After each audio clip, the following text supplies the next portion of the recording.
Hello, good evening, and welcome back to Try Not to Die Thursday, where I will be continuing with my exploration of the underground sea just outside of London.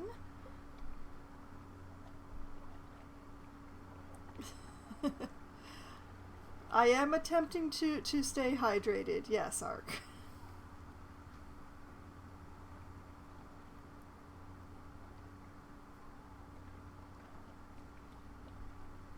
Nope, it's London. London that has been stolen by the bats. And we don't think too hard about how. Or why.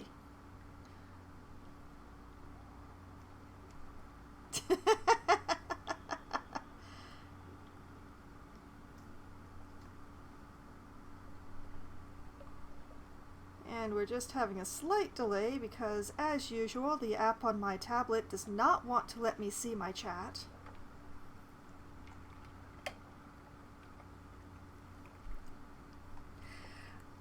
I don't think so, Ark. I don't think so. This seems to have something to do with hell.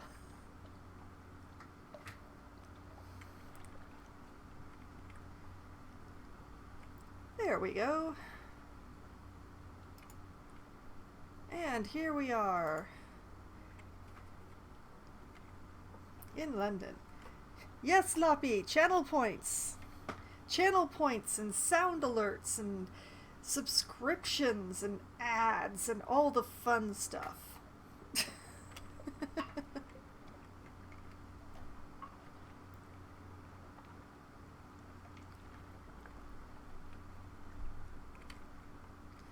There's even things to redeem channel points for.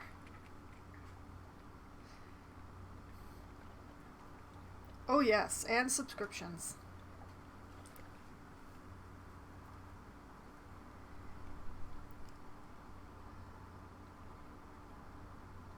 Oh yes, and the text and the text to speech is on tonight, as it is for all Try Not to Die Thursdays. So if you use !speak, the bot will speak for you on stream.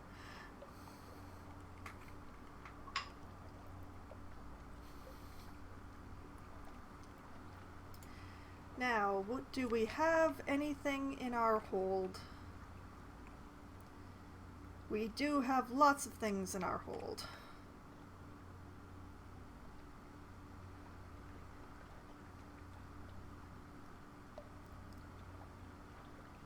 So, actually I have 4 secrets. Let's spend some of those secrets. I think I'd like to raise my veils. I believe that's the engineer.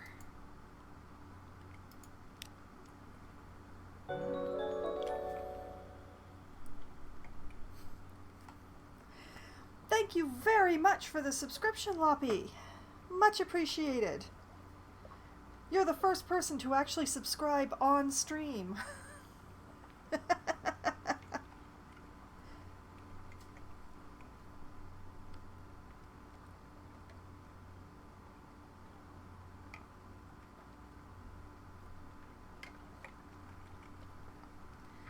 That is true, because the day that I got affiliate, I did not actually stream that day.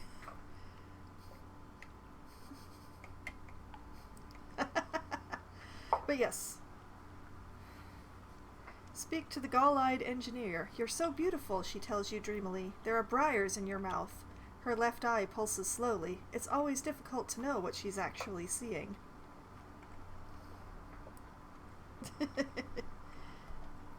It does mean that Ark has been earning the extra channel points since the very first affiliate stream that I did, which, you know, gives me a bit of a concern. Since last I checked, Ark, you were saving up for one of my hefty channel point redeems.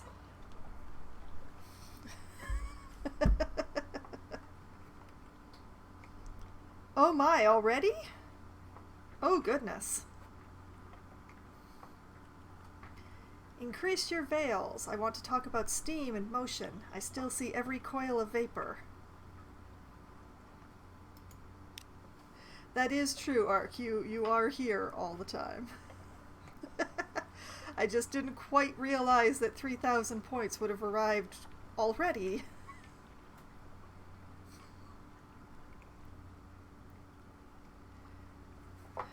Alright, an allegory of engines. The engineer has learnt a great deal about the powers and weaknesses of steel and fire and water. Once she must have been an extraordinary asset, but she can only express what she knows as poetry filtered through half-erotic visions, roses and rivers and something like rain. It's very pretty in its way, but it makes it challenging to understand what bit of the engine you need to bang on when the engine won't go.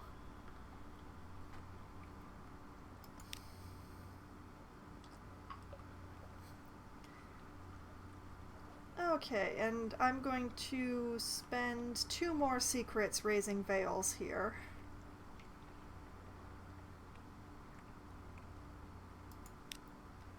It's the same text as before, so we'll just skim right through it. I like to keep an extra secret around just in case I need it. It's the same with skill points. Secrets are basically skill points. Alright. Veils are now 42, what with my intrinsic points and all the additions, and hopefully that will help. Because once I leave London here, I cannot come back until I've found Polythreme, which is somewhere in the Sea of Voices.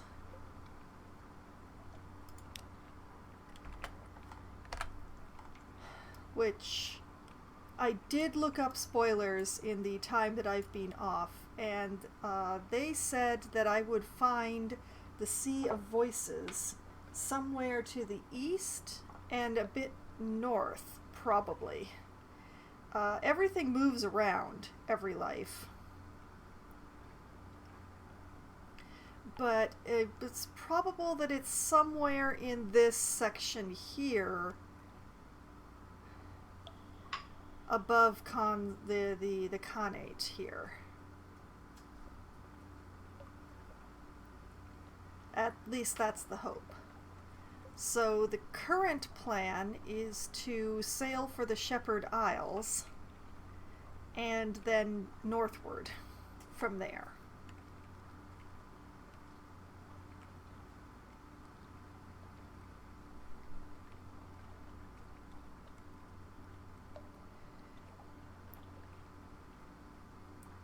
Yes, well, if I return to London before getting that package that I'm supposed to get, I'm probably going to get knifed.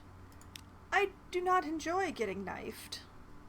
So I'm going to get that package before I return to London. Now, back to checking the hold. I've got 12 food, which is not bad, but only 7 fuel. I definitely want more fuel.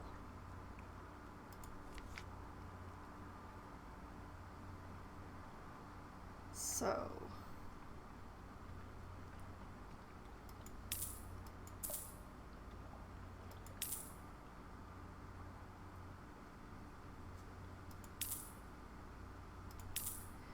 okay, let's make that 12 fuel. And heck, let's check the market and see if I can sell anything. Alas, no.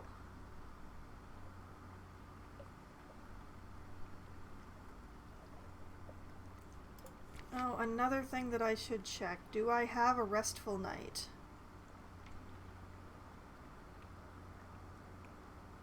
I do. Okay.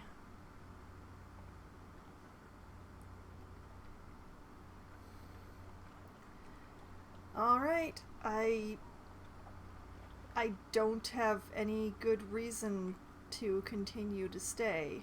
I'm feeling very weird about the fuel though. Let's buy a couple more fuel. Okay. It's time to go.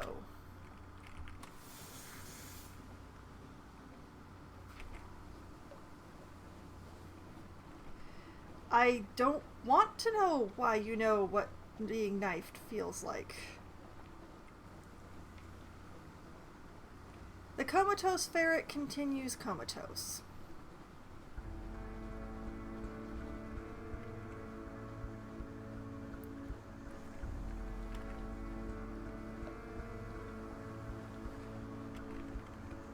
And yes.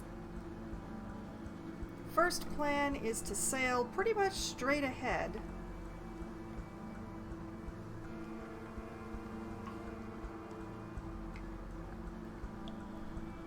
But no, the comatose ferret continues to be comatose.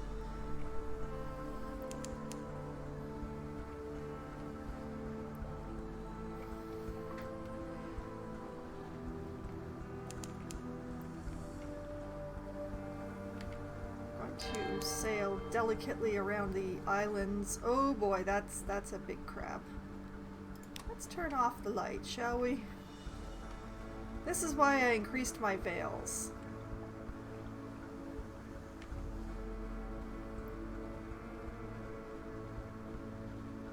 I could stop off at Demo here, but I am not going to.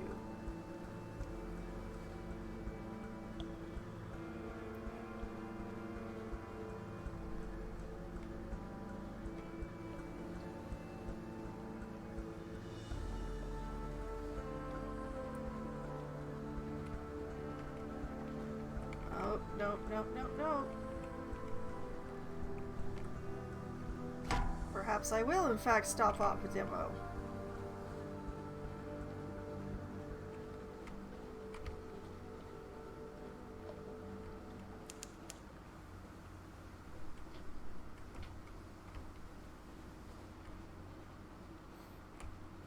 I don't want to get into combat when I have a long trip before I get back to London. Leave my hull alone.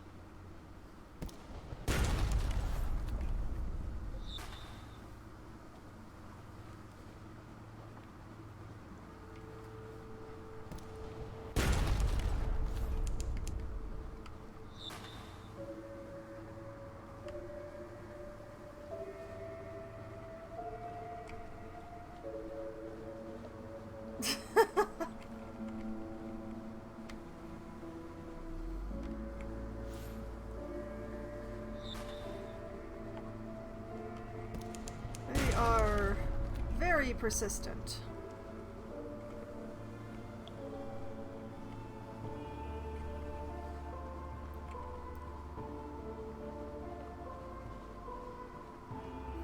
I did not appreciate that at all.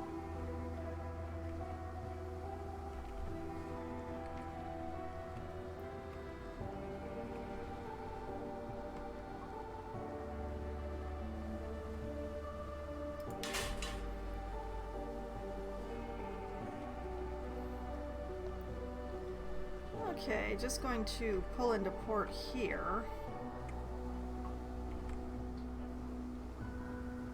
And be very upset about my hull. Shepherd Isles. Sheep, lichen, standing stones. Of course, the bearded watchman tells you there's no actual shepherds on the Shepherd Isles. Sheep are mostly illegal here. No, indeed, it's just the name of the gentleman that found the islands. Greybeard, sitting in the village square, nods solemnly. No sheep, one says, but plenty of tails. Ask us anything.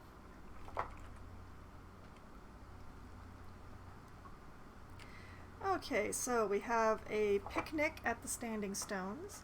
The bearded villagers will sell you mutton stew and kefir and stone bottles of cold, fresh spring water and row you over to the stones. Tales of the Standing Stones. The bearded villagers are happy to talk about the local sights. Well, sight. Tales of the Three Graves. Who sleeps beneath the turf over on that island to the northwest? Tales of Thornwell Croft. What about that isle to the north, the one that isn't bridged? The Rest of the Zee. Rest of the Zee, the bearded watchman scoffs. Here's where you need to be. We don't talk about the rest of the Zee. But a sniveling caitiff draws you aside. I got something for you, he promises, but I'll need some of the good stuff from London. A lot of that good stuff. Alright, what would he want? 2 casks of mushroom wine. 7 supplies! Oh my. We'll not be doing that anytime soon. Compile a port report. Oh, yes, yes, my yes. There's been goings on. And a retired monster hunter wants something to remember his glory days. In return, he will show you a secret graveyard populated by curious corpses in curious boxes. Trade a hunting trophy for a Soothe and Cooper longbox.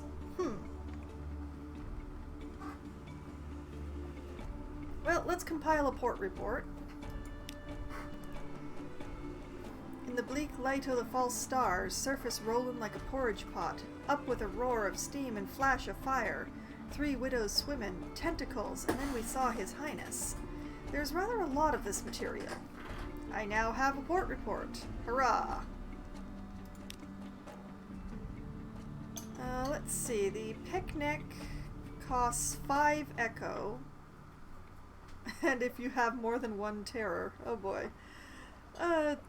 Sure, let's spend 5 echo to see if we can burn off a terror.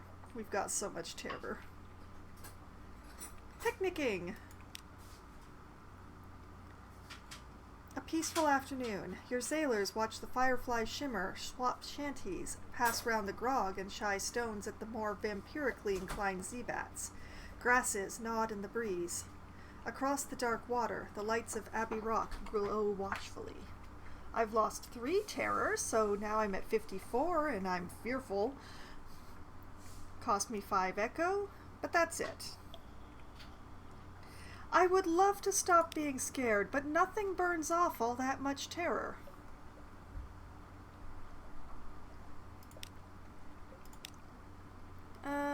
Nothing else to do here. I guess we move on. We'll pause for a moment.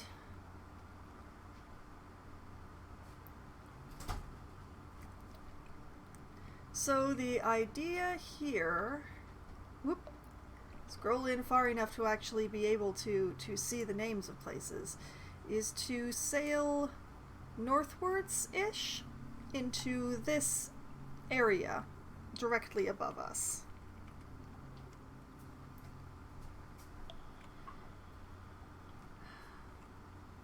Maybe? I don't know. That particular person tells me to do things that are more amusing to the watchers than it is to the in-game characters. Like, you know, exploding the ship by setting all of my fuel on fire at once. That was a thing they advised.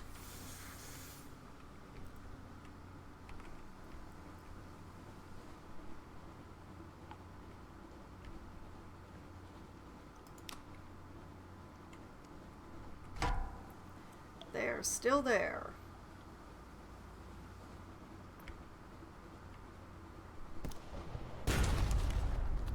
This is not good.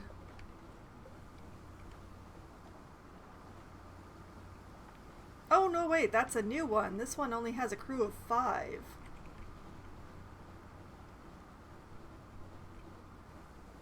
Great.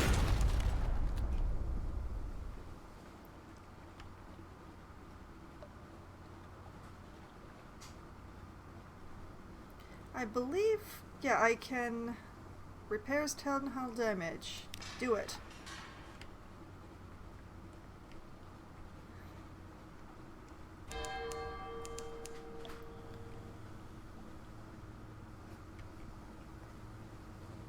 Darkness is definitely where I'm sailing.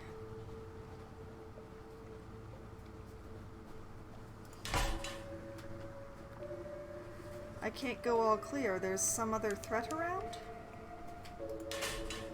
Oh, no, wait, there we go.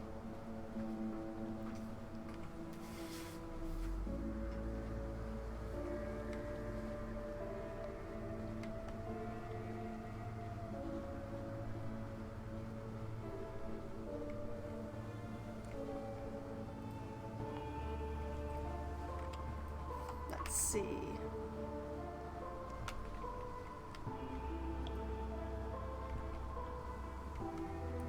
Let's turn this away.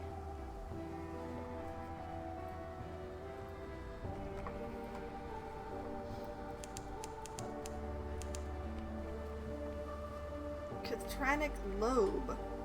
Oh. dealing with that when my hull is all ready, so... Oh yeah, it is very dark where I'm sailing. It's part of why my terror is so high.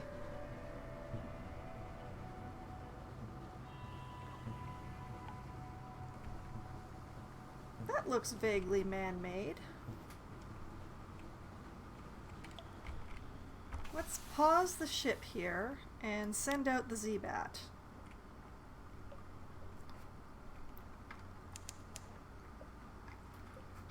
Port Cecil is some distance to the south.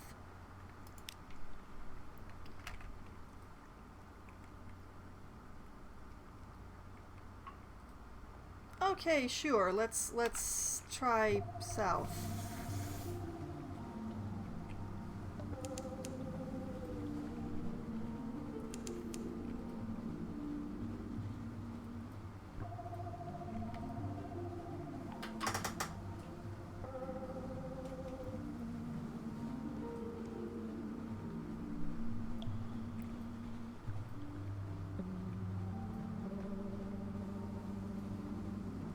Into the fog in order to avoid that creature.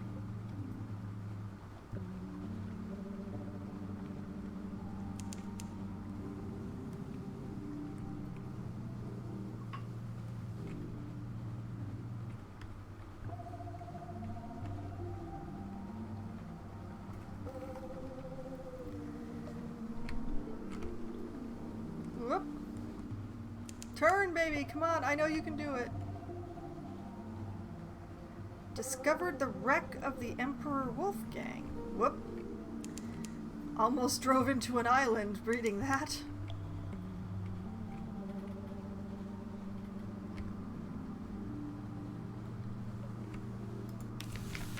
Port Cecil, a sourceless silver glow, a haven for players of games. Hey, it's home! Look, everybody, it's home!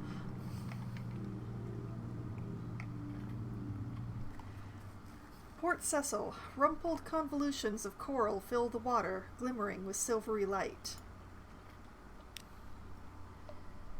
The harder you look, the more you see shapes amid the chaos, almost as if they were sculpted. This one could be a crenellated castle, that one a horse's head. A neat little port huddles into the side of a coral island, prosaic imperial docks and houses tucked away in a baroque organic chaos. In that curious silvery light, among the frozen chaos of coral, the scene has the unreal air of a pencil sketch, crumpled and discarded. What options do we have? Chess. Chess is popular in the Principles. The port is full of exiles, drunks, and washed-up Z-traders. They all play, often obsessively. Be careful, the chess pieces are carved from scintillac. Here in the Principles, that can be very dangerous. This is a straightforward challenge with a 100% chance of success. Interesting. Explore the coral knoll around Port Cecil. Sea laps dark around silvery coral. Humps and columns rise from the coral. A bewildering maze. Go carefully. Gather intelligence. What happens here? Put a Blemigan ashore. Are you certain? I don't actually have a Blemigan to put ashore, so, no. Sell your Procyon chess piece. If you have no other use for it, one of the chess addicts certainly will. Don't have one of those. Gather scintillac. The best of the coral will fetch a high price in London. But walk the reefs of the Principles and you risk delusion and despair. Take your crew and go carefully. That is a tough challenge that I only have a 34% chance of success. I think, yes, this is unlocked when you don't have a port report, so this must be the port report. Let's gather some intelligence. Chess, dreams, silver light. The older inhabitants of Port Cecil carry coral incrustations like a disease, splotched with silvery light. They like to go up into the limestone heights behind the harbor, to lay their heads against the pillars and towers, stare at the roof of the neath, dream open-eyed. Sometimes they speak of things far away, the Khanate's work, the smuggler's wars, the Fathom King's secrets. Perhaps it's not all invented. Oh my.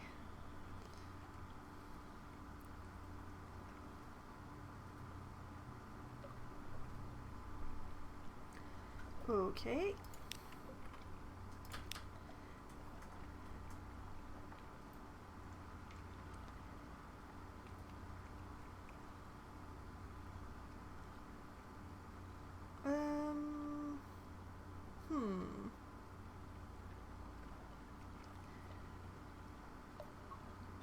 Sure, let's play some chess. One more game. You don't know how long you've been playing. You won a match, another. The rough coral tips of the chess pieces are smeared with blood, yours and your opponent's. But you have begun to realize that your moves recapitulate the movements, the powers of the Neath, the flukes in their shapings. The bazaar that lurks in London, Mount Nomad that prowls the sea. Salt, stone, storm. With every move you take, the shape of it becomes clearer in your mind, sharper. Checkmate, you say. One more game? Your first officer is tugging at your arm. Ignore them. You have chess to play. Win enough games, and something else will occur. I've gained another point of pages. I've got opening moves, and I've gained a secret. Interesting.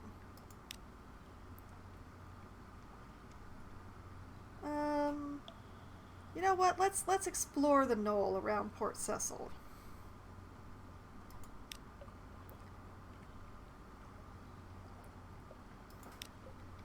In amber, some disturbance of the undersea has brought sunken ruins out of the water, but these stones were lost beneath more than the sea. They are half encased in a smooth, translucent orange substance like amber. Even as you watch, the ruins groan and shiver. The convulsions that brought them up will soon take them below again. Chip some of the amber away to sell. It's very like the deep amber sold in London, the stuff the squid-faced rubbery men exude. This may be a good haul. Or examine the ruins. The amber encasing the ancient stones has cracked under the grinding pressures of the earth. You could scramble in and examine them. That's a low-risk challenge with an 83% chance of success. Let's examine the ruins.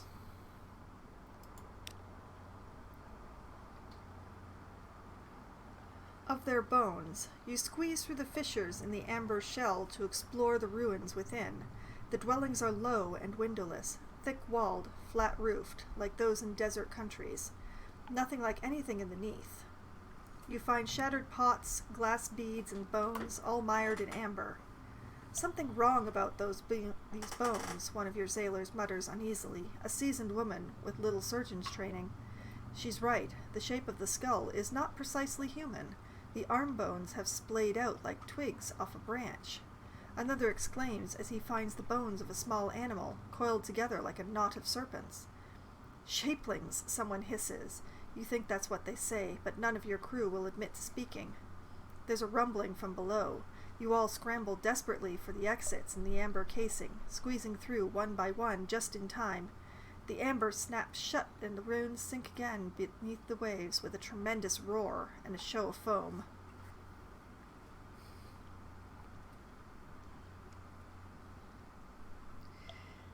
Do you like reading story games? Well, I was writing a long time before I was a gamer, so I would say that I like narrative games because I like writing. I love a game with really good writing. Like Disco Elysium has incredible writing. This game has really atmospheric writing. It's not as strong as Disco Elysium, I'd say, but the way that it projects the atmosphere and just creates the feeling of the world around you is great. Indeed, long live Disco Elysium, Loppy. Although I do seem to be starting to run out of game in that one. I thought it might never happen, but I am. But the writing definitely came first for me. I became a gamer second.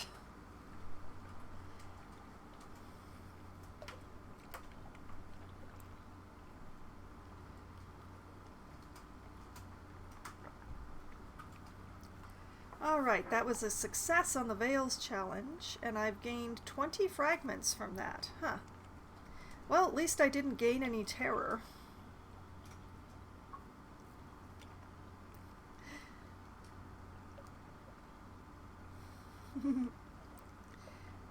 Yes, Green, that's pretty much... I was a reader before I was a writer, and I was a writer before I was a gamer. And I just really appreciate good writing. I just really appreciate good writing. It does draw me to the narrative type games more than the more shall we say empty ones that are mostly action and very little plot.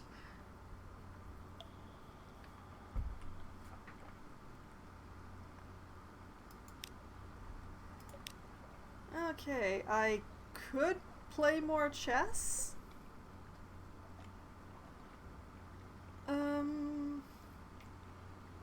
But no, I think I've been in Port Cecil long enough.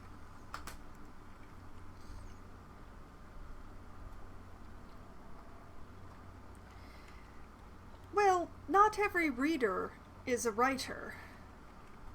Every writer should definitely be a reader, in my opinion. I feel very strongly about that. But you can really enjoy reading and a good story or a bad story or what have you, and it doesn't necessarily mean that you have to be a writer. You know, enjoy what you enjoy. I just have a lot of stories in my head, so I write them so that there's room for the new ones. But that's me. And thank goodness, not everyone can be me. I can be me. But very few other people. Now, how do I get out of here without getting that eel angry? That's the question.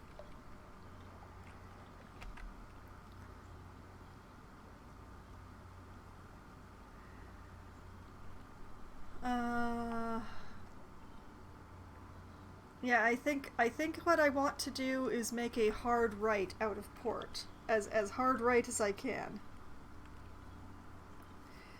Well, Loppy, once again, I said being me is entirely my purview. I don't want anybody else to be me, but for me, if I don't write stuff down, there will be no room for new stuff, but the new stuff keeps arriving anyway, and I don't really want to find out what happens.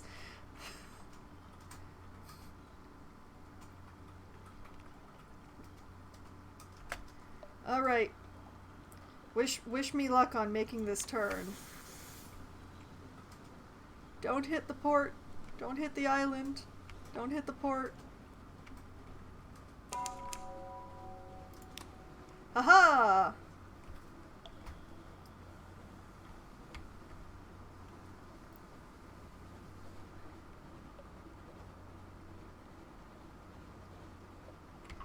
I have absolutely no intention of touching the danger snake. I only have 34 hull. I cannot get into a fight right now.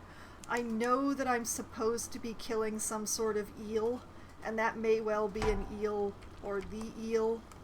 Well, it's a moray, so yes, that's an eel. No, it's faster than I am!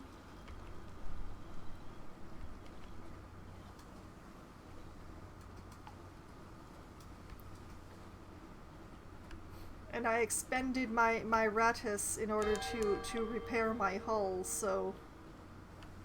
Aha! It lost me!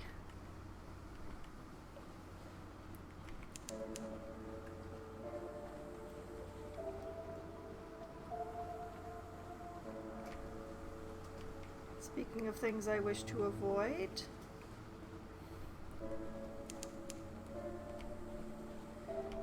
dang, that sounds like a big one, Ark.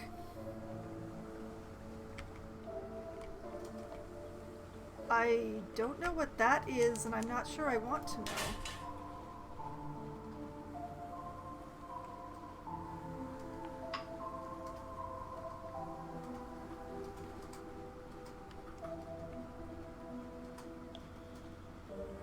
I think that's a weather system? Or a storm, perhaps?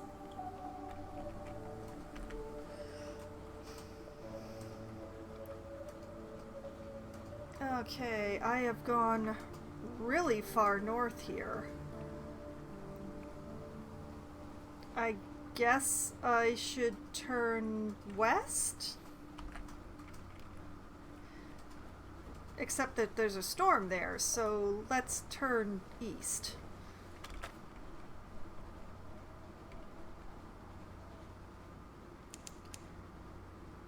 Oh my goodness, I'm going to have to pause to read that one, Green.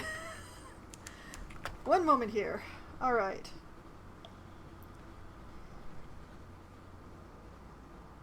Do you have a favorite for memorable characters in film or television or any other media?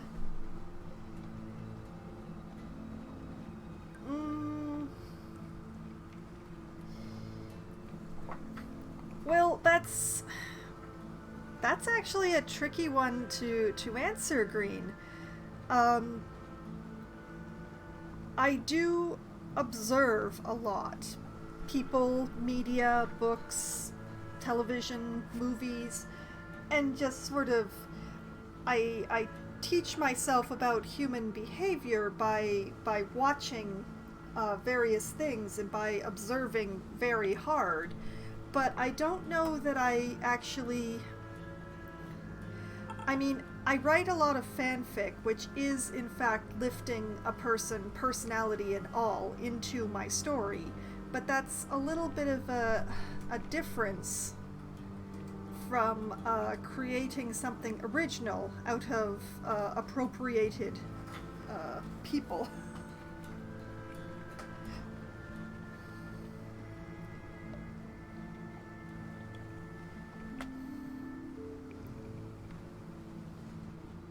What the heck is that thing? I do not want to know. Why does my ship not go faster? Away? I don't know. It's moving. It's alive. I don't want it.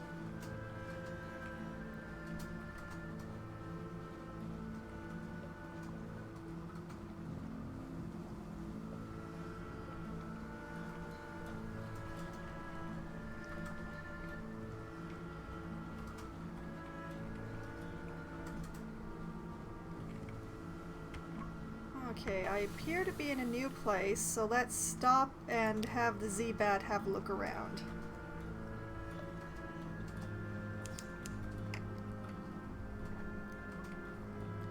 No islands within the Z-Bat's range. Okay, we'll pause. Yeah, I guess I'll just keep going south from here.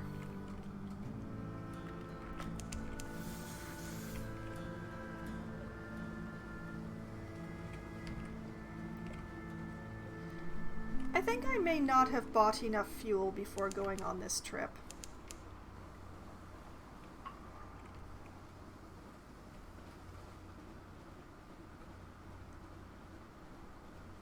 Oh no, there's so many ships. Why are there so many ships? I don't want to deal with them.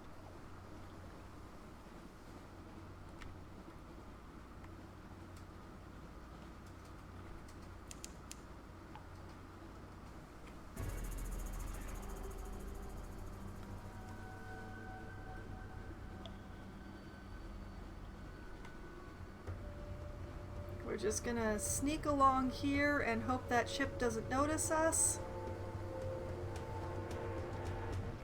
Nuncio. I've been to Nuncio.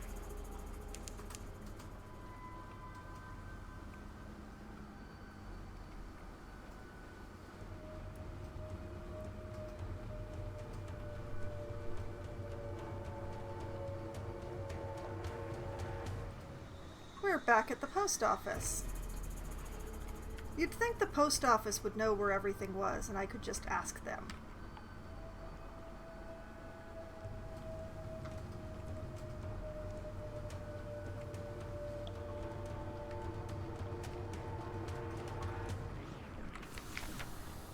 Nuncio, do not return, sender. Taciturn functionaries walk the docks in the uniforms of postmen. An enormous crowned statue casts a chilling shadow. The shadows gleam with rat's eyes. Their ceaseless chittering rolls like the tide.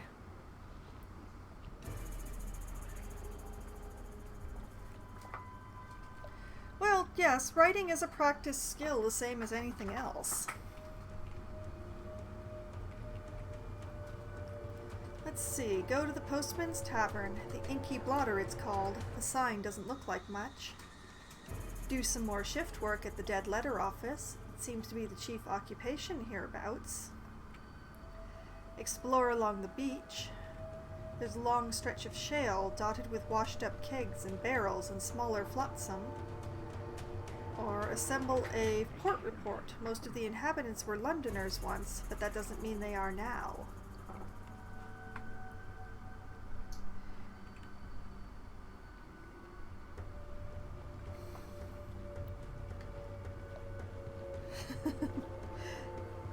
I think you have the right of it there, Green.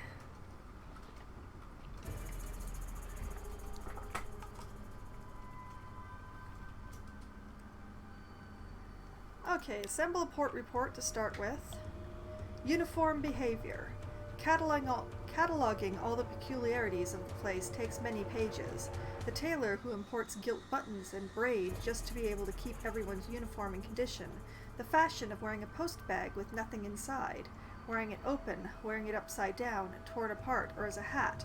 Wearing it any way that will show it doesn't have letters in it. Then there are the sitting rooms, papered in cancelled stamps. The bergamot pomegranate curd on toast. The commerce in rat corpses. The hatred of cats.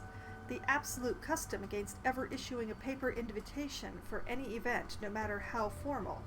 It's the familiarity, the not quite Londonness of the place that makes it all so odd.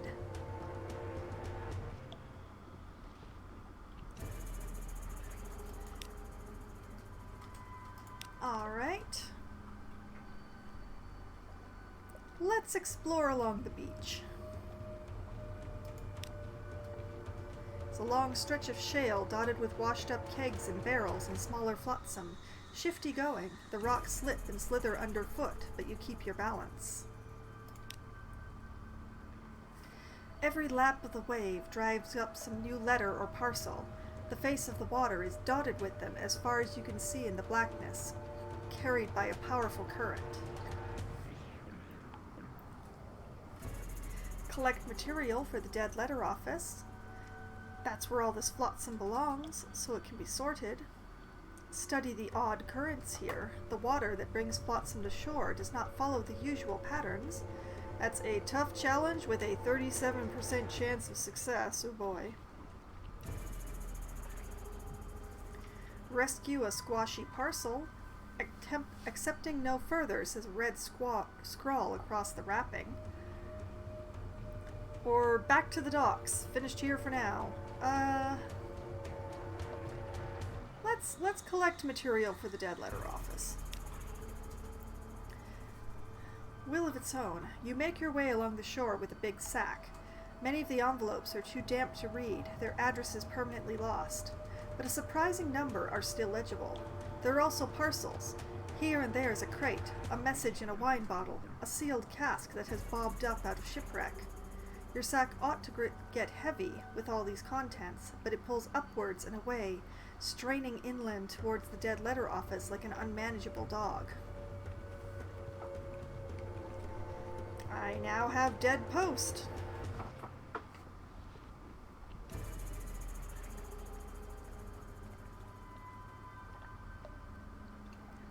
Yes, Ark, from what you're saying, what you want is practice in grammar, rather than practice in dialogue.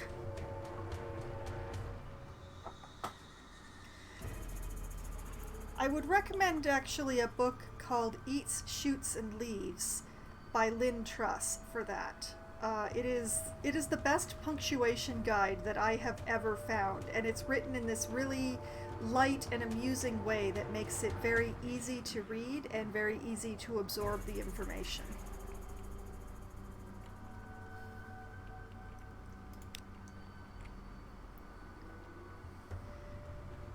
You know what? Let's rescue the squashy parcel too. A funny smell, and little wonder. The string of rats within may once have been fresh and to certain tastes delectable.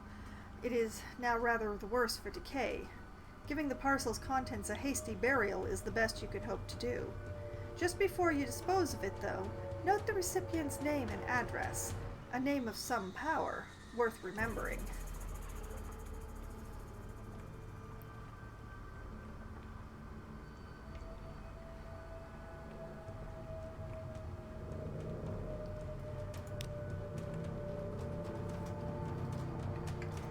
Dialogue is the tricky thing, because it's not just saying something, it's how the character would say a thing.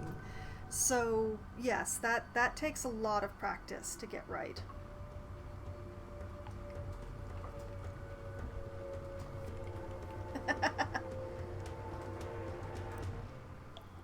Okay, back to the docks.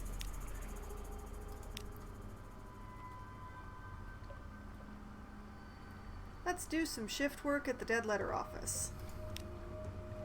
The bell chimes above the door. The fellow manning collections looks awake for half a second when you come in, until he realizes you're here to relieve him.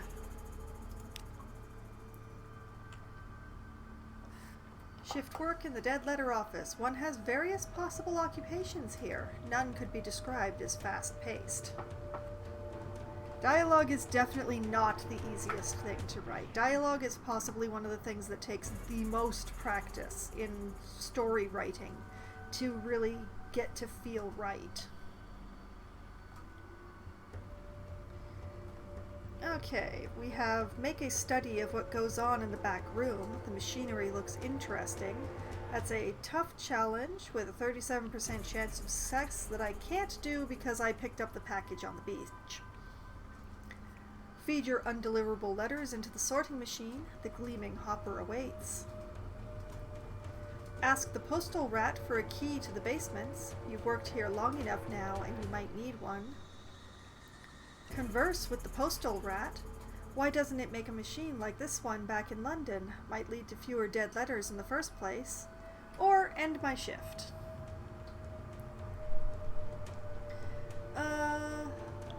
Let's feed the letters into the machine. 52 categories. After prolonged whirring, the machine begins to distribute 7 invitations edged in gilt into the correspondence of the aristocracy slot, 2 oversized parcels, probably containing books, into the books tray, 1 stamped bronze tablet that drops with a clang into a bin marked First City. The postal rat watches all this with an air of satisfaction. I've lost 1 dead post. My worker in dead letters hasn't changed because it's already higher than 2. And my cultivating friendships with postmen hasn't changed because it's already higher than 3. The rat looks very shifty. The rat looks very suspicious.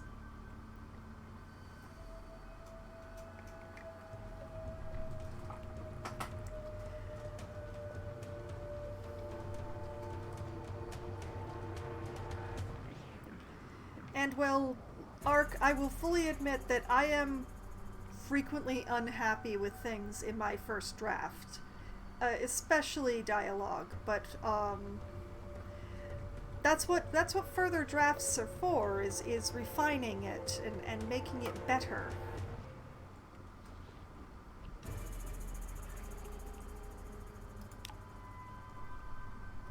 Okay. So, if I ask for a key to the basements... Let's ask for a key. Why not? No trouble at all. He's surprised by the request. Most postmen don't like it down there.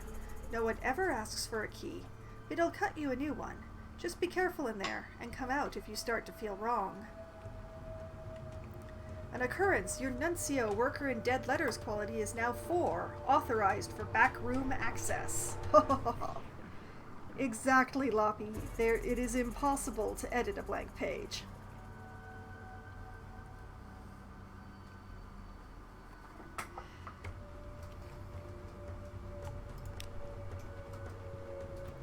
Okay, let's converse with the postal rat. Regulations. Oh, no, that wouldn't be permitted at all. There's strict rules about the initial handling and sorting of post. An experimental machine might mangle the letters. It's only the dead material that is unimportant enough to be entrusted to a rat's favor. His voice isn't bitter, but he twists a coil so hard that it springs sideways out of the machine and pings off your shoe. Oops. I've gained one nuncio cultivating friendships with postmen, and I am now trusted in nuncio.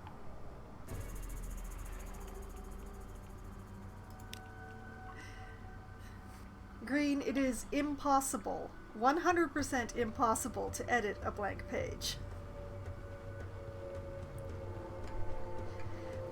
It is possible to revise a blank page, but it is impossible to edit it.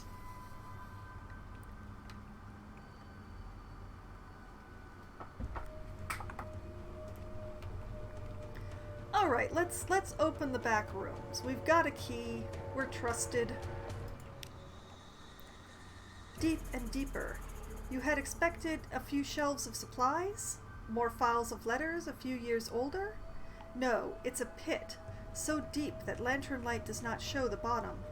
A spiral walkway descends along its wall, and that spiral opens wider as it goes, as if you were looking through the narrow end of a very large shell. Lining this wall are shelves and nooks, unevenly sized. Some are a few inches square and contain single scrolls of papyrus. Others support crates bigger than coffins. They're made of a woody fungus grown to meet requirements. There are no marks of carpentry or any of the postal rat's handiwork. 3 turns down the spiral and you feel you can't breathe. Time to leave. You can come back later, maybe. An occurrence. Your nuncio worker in dead letters quality is now 5. Basement custodian. An occurrence. Your nuncio learned in postal secrets quality is now 5. Explorer of the lower basements. And I have gained not 5 terror, and I now count as haunted and, What happens when I hit 100 terror? I'm going to find out today.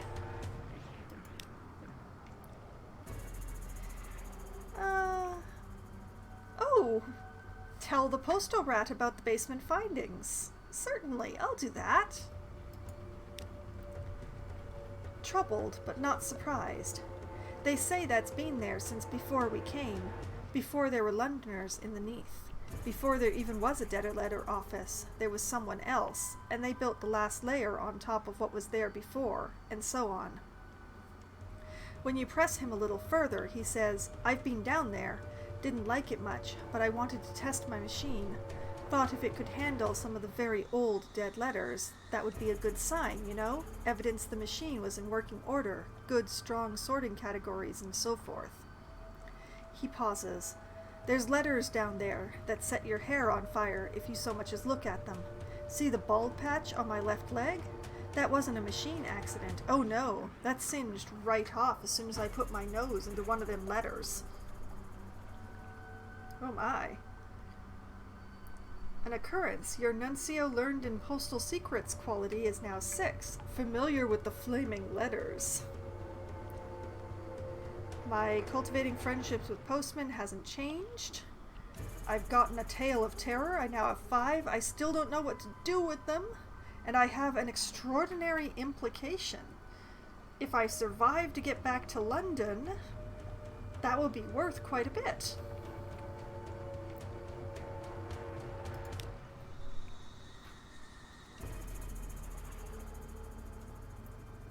Interesting. We now have new options. Descend into the basement with flame, properly equipped, candles for the way, and a flare for the bottom. I don't have candles and I don't have a flare, but my goodness. Or descend into the basement with mirrors. Arrange contraptions, divert light, illuminate what has been dark a long time. That's a high-risk challenge. with only a 20% chance of success because my mirrors is not terribly high. You know what? Let's end the shift. Let's go. Returning to the docks. You are finished here for now. Are there shops here? There are. I can buy more fuel.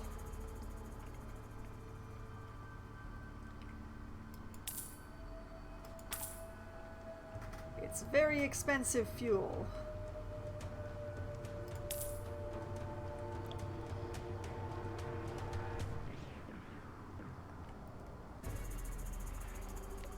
Okay.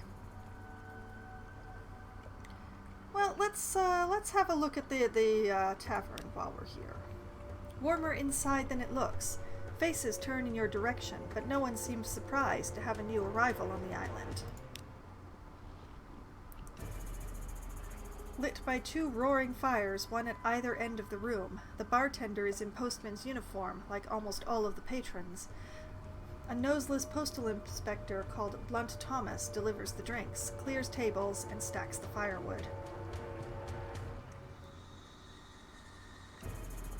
Alright, the options are: allow the clattery heir to offer her services. She could remove the call from a postal worker. They wouldn't be a worker anymore, of course. Ask to borrow a uniform. If you're to fit in here, you'll need one. Trade war stories about your shift work. You know how to fit in. Talk about the caverns below the dead letter office. Someone must know something, or be curious, or back to the docks.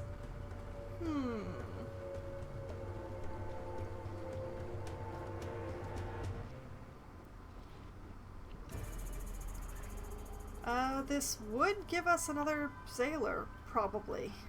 You know what, let's ask to borrow a uniform. Look, but not touch. They're polite, even apologetic about your request. You're welcome here, and welcome to take shifts at the dead letter office, but you cannot wear the uniform unless you were a postal employee back in fallen London. Regulations. Blunt Thomas lets you have a look at his uniform jacket at least. Neat stitching, gilded buttons, a thin but dignified circle of braid at the collar. Inside, a patch that goes over the heart, stitched with 6 red letters. You can't read it, but it makes your eyes itch and your scalp feel like burning. Interesting. Trade war stories about my shift work. Common ground, the parcels you've weighed and entered in logbooks, the things that oozed out of them. The postmen are delighted by your incredulity and shock. A civilian finally understanding the full horror of the post. They have stories even worse than those, let me tell you. Hang on a moment, Postmaster Scritch, we've all heard your rubbery lump story already. It's nothing to the Tomb Colony pickles. Pickled what is what I want to know.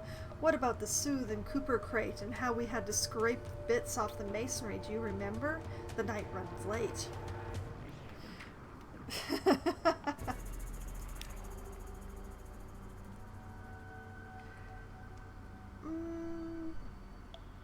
Yes, let's talk about the caverns. Perhaps not. You don't get far into your question before the hairless postwoman stands up and goes over to the fire, holding herself tightly. She is whispering, nothing coherent. Fire, clean, smooth, down to the bone. No excuse. Smooth, smooth, little black hairs. Still your fool tongue, says Blunt Thomas. Oh, I've lost a friendship. I've lost a friendship and now I'm just accepted by the locals. Oh no!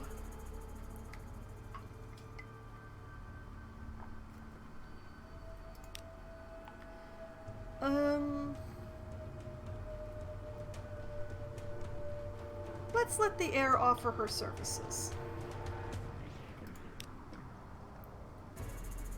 The hairless postwoman won't hear of it. But you do get one taker. I miss London, he says. I'm tired. The inside of my mouth tastes like stamp glue. Blunt Thomas gives you a bottle of rum and the use of the basement. No amenities, but I don't fancy cleaning the blood off a better floor.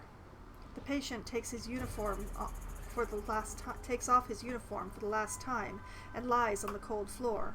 No spectators, says the clattery air harshly, and puts you out of the room. She comes out later with a scrap of skin from the patient's chest. The patient follows, whistling a tune from Mahogany Hall. I now have one clattery souvenir, and I have one clattery treatment nuncio. I don't have another Zailor, though.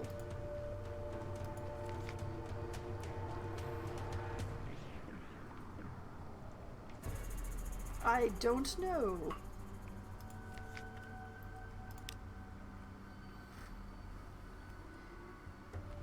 Okay, well, that's pretty much everything here. I went a lot further south than I thought I would. So, I guess out and turn northward again?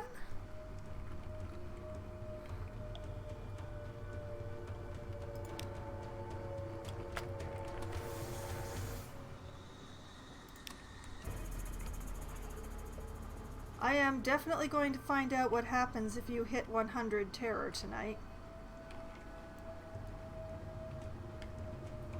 I got an achievement of losing my mind. Oh dear. Mutiny, fear, and despair have destroyed the loyalty of your crew. Half of those who remain have taken up arms against you. You've taken shelter in the bridge where their shots ring out around you.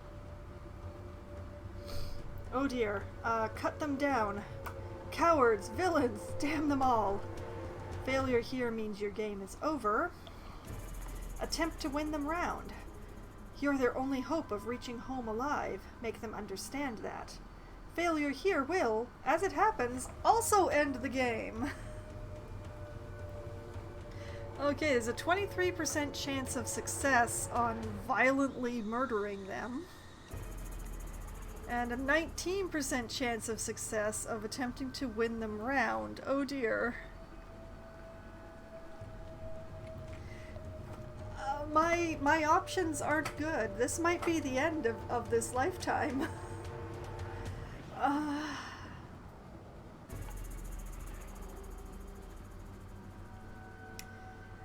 Well, I have a slightly better chance with the violence, so violence it is.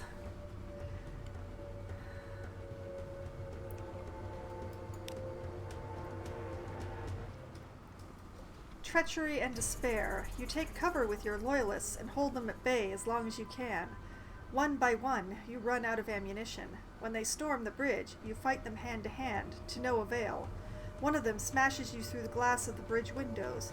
You tumble to the deck as they shout in desperate victory and land with a final crunch. Oh boy.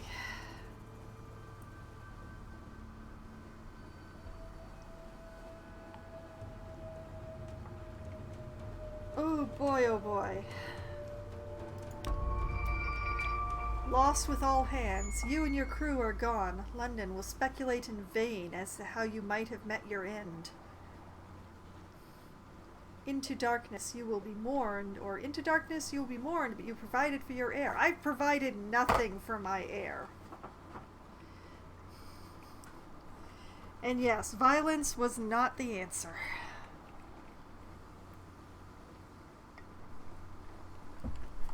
Now, let's see. That's 7 crew, 5 officers, and me. That is 13.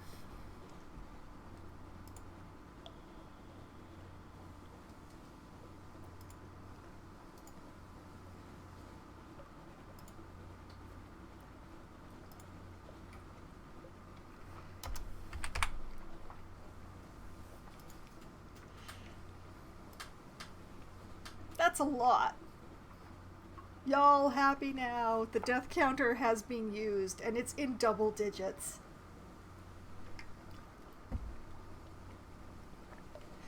Off into darkness I go. A bleak dawn. It's over for now, but Now lodge in a room above the blind helmsman, a second captain has been lost in the Untersee. Choose a legacy to preserve something for your next captain.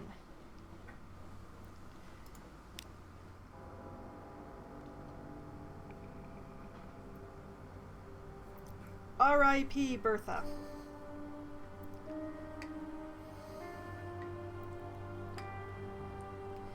Okay, so we have several choices.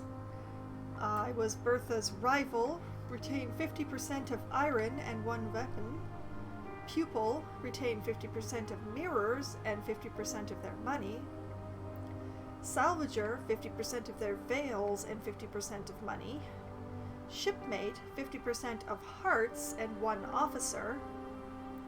Correspondent, 50% of pages and their chart. Okay, so I definitely think that pupil or salvager is the best way to go because I had over 2,000 at the time that I died. And that seems like a good place to start.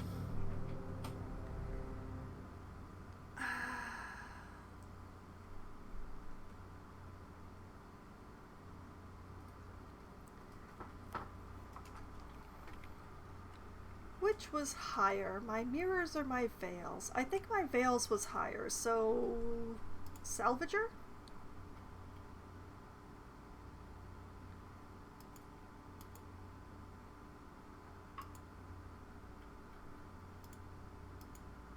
Oh, it doesn't say what the combat stats. Okay, let's 50% of half of the veils and half the money. Let's accept that legacy.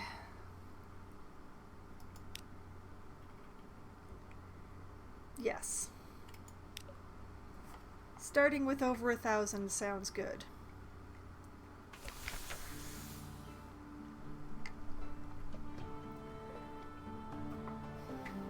And we're back to the beginning. 3 decades ago, in the reign of Victoria, London was stolen by bats. Now it lies a mile below the surface. It was dreadfully inconvenient for everyone, but it opened a vast black ocean to you. Welcome, again, to the Untersee.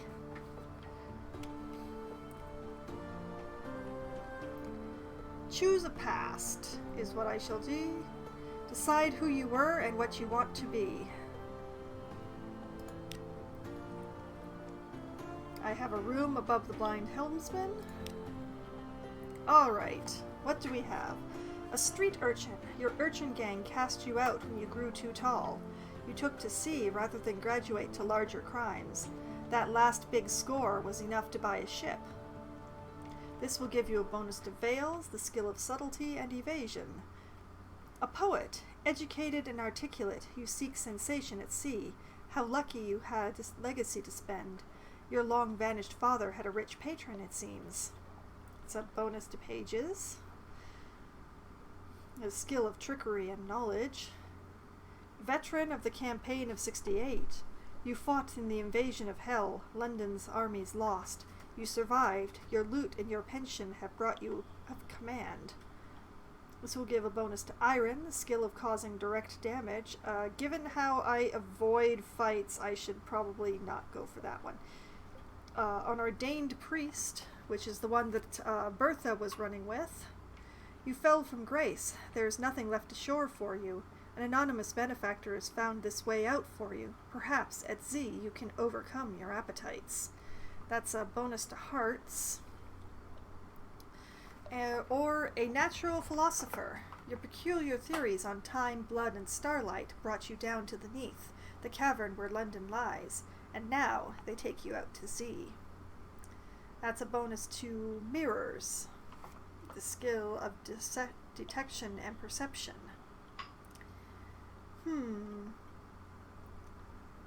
Well, I avoid combat as much as possible, so you know what? Let's try the street urchin for the bonus to veils.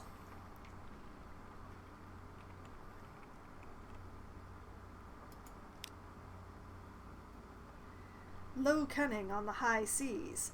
Your friend, another Longshanks, knows a little of gunnery. Only a little, but she can help. Talk to her to find out why she went to Z. She is adorable. Look at her.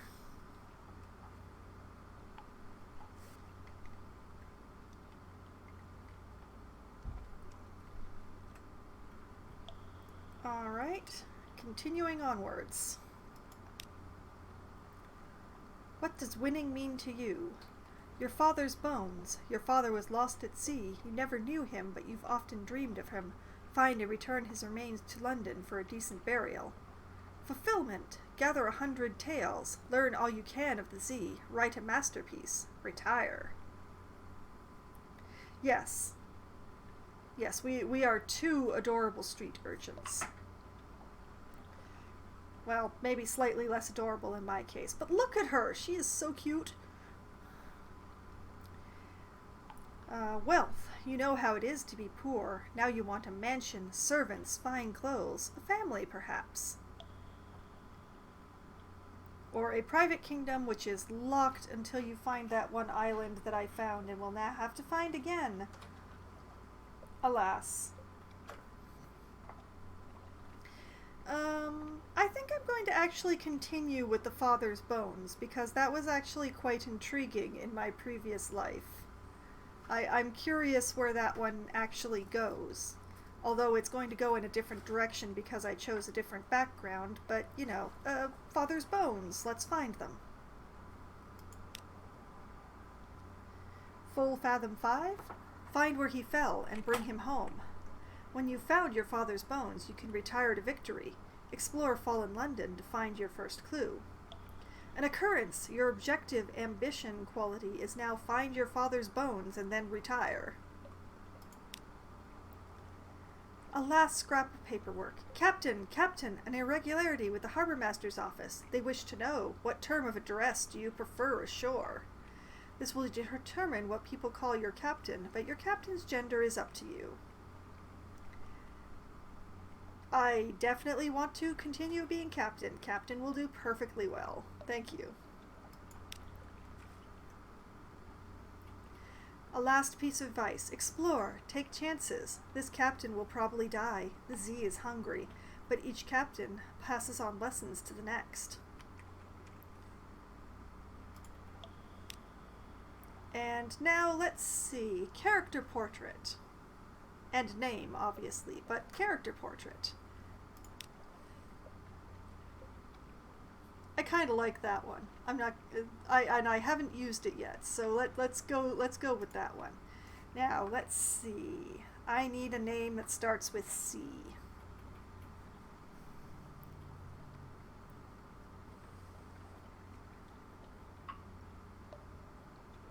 Well, let's go very simply. We shall be Clara this time.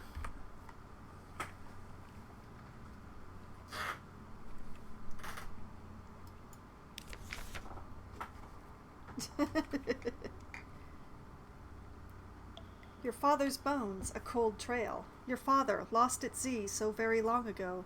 The trail was cold, but now you have a lead. Meet with Slivy, the urchin who speaks to the wind. The urchins of London lair in the Flit, a creaking roof maze high above the streets, a bad altitude as everyone knows. Slivy hears things, Slivy knows things. A week ago he mentioned that your father was as strong a swimmer as you.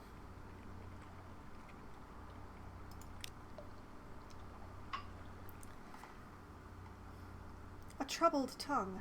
Slivy's face is disfigured by a wine-stained birthmark, and he struggles with a stutter.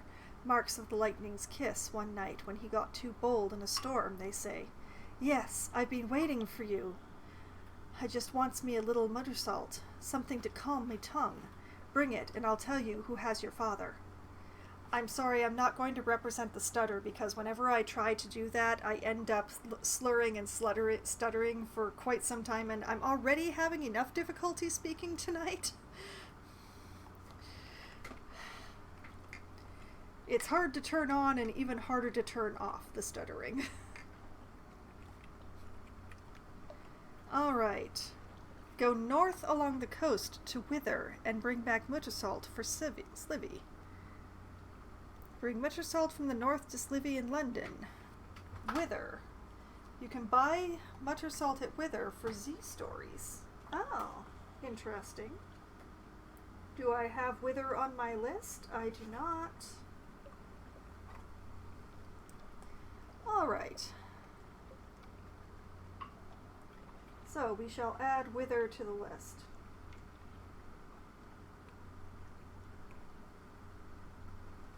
Wither.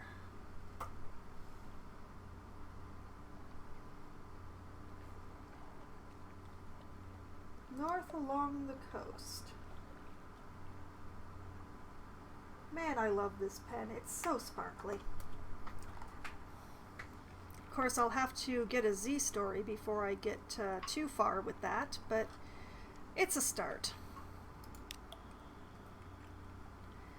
Okay, so let's talk to our gunner.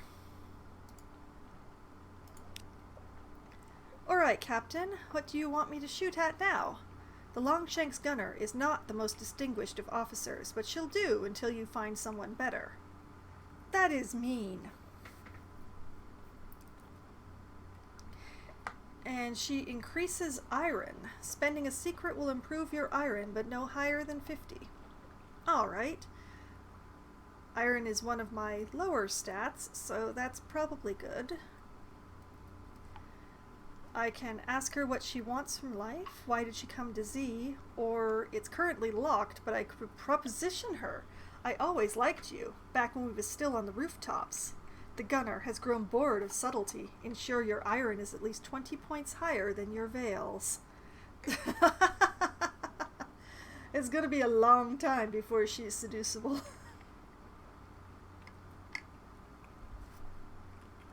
Alright, why did you come to Z? Khan's shadow. It's like the flit at sea, right? No one to tell you what to say or do, and no one to kick you downstairs just 'cause you got a little bit tall. I'll be a faithful officer, but put me ashore at the shadow, and I won't forget you.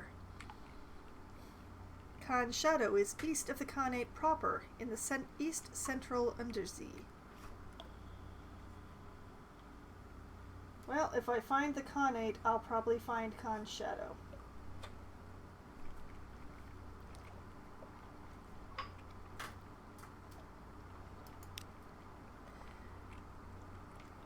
Okay, and she increases iron because she's a gunner. Okay, so the lodgings. Here you may catch up with your correspondence, rest, or retire altogether from seafaring life. The better your lodgings, the better the quality of your retirement, naturally.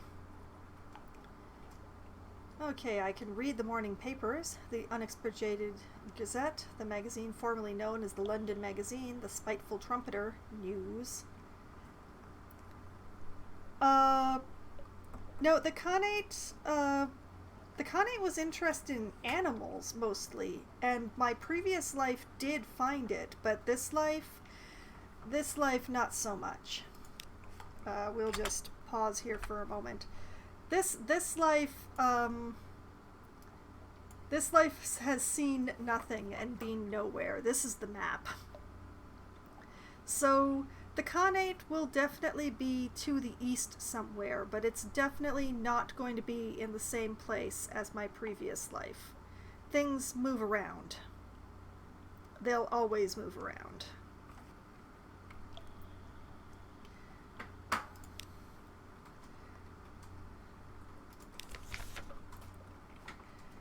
Now, where was I? Oh, yes. I was at my lodgings. Visit your study, a private sanctuary. Once your lodgings are large enough to support a study, you can create items such as an ironclad will, a whispering trophy cabinet, or the Zong of the Z. The bats need to keep busy. Yes, it would appear so. Rest in a room. If you don't have the echoes to go out roistering, best stay at home. This will reduce your terror, heal a wound, and give you a restful night. Purchase a townhouse. A good address on Hollow Street. It won't be cheap. That costs 1,000. I could buy it now, but I'm not going to. Consider retirement. Can't do that. Or back to the city. Well, the first thing I'm going to do, read the papers. News from abroad. The Khanate is threatening war. They always are. London's colonies on the Carnelian coast want independence. They always do. The Untersee, the paper's resort, has undergone another alteration. Not yet it hasn't, you'd know. Oh ho, a promotional coupon for Mrs. Plenty's provisioners for a half-cask of salt herring. You could use that. Gained one supply and one recent news. Excellent. And out in London. What's waiting for you in London? Sure, let's adopt a Blemmigan again. Adopt a Blemmigan Gallivanter. A Blemmigan sits atop the splintered crate, clicking and whistling at captains as they come near. A polite bow. You extend your hand, and the Blemmigan leaps on. Its tendrils entwine with your fingers, and it chitters quietly. It meets your gaze and bobs its dome in greeting. It's very small. Is it old enough for naval service? You're pretty sure its mustache is being drawn on in pen in an attempt to look older. As you approach your ship's gangplank, the creature flutes and vibrates with apparent happiness. The bosun winces as you bring it aboard. Now have one Blemmigan Gallivanter, which I may well use this time. I don't remember what stat it gives, but the Comatose Ferret gives 1 hearts. The Blemmigan gives mirrors and pages. Yep, we're switching to the Blemmigan. Assign that as the mascot. The ferret gets to rest. More so. The Labyrinth of Tigers is open under the patronage of the London Zoological Society to cautious visitors for educational purposes. Here you may see the devil apes of far Mandalay, the thing in the mirror, the Cantagaster's children, the gargantuan cave snake, the inhabitor of wolves, the hybrid fiend. NB, the management recommends that you arrange your exit well before closing time. The Comatose Ferret is resting, Ark. Provide a rare creature or purchase a live specimen. I'm doing neither of those things, by the way. London. Visit the Admiralty's Surveyor's Office. They'll pay for information. But first, we're going to ask them if there's anything in particular they need, because they always need something in particular. This port. Speak to our agent there and return. We'll see that you're rewarded. Visit the port below and return to London. You can check the details in your journal at any time. Retrieve strategic information from Guiders Morn in the Corsairs Forest, somewhere not far from home waters. Okay. That is the same place as they requested the first time before, so I have no problem with that, even though it won't be in the same place as before, because always. That's always the way it is. Outside we go. We have advice for captains, which I have read in a previous stream in its entirety. So let's sell the book.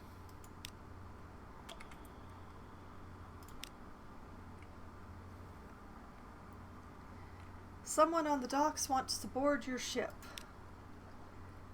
Agree to carry the august travel writer to Guiders Morn. He's prepared to pay handsomely for transport and is keen to commission your ship specifically. Sure, okay. Welcome to board. The august travel writer shakes your hand. His grip is distressingly strong. Thank you. It's Guiders Morn I'm bound for first, he says. I hear they... He hurries over to your stoker, who is carrying his steamer trunk up the gangplank. No need to trouble yourselves. Give it here. Remember, Captain, Guiders Morn. I'll pay you 150 echoes when we arrive. I somehow doubt that, because no passenger that I have taken on has paid me yet. But we'll see.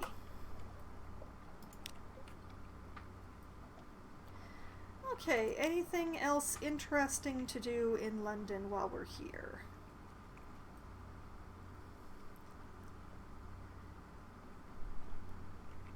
we could offer passage to the tomb colonist. That still didn't pay me either, but it gives me an excuse to go to Venderbite.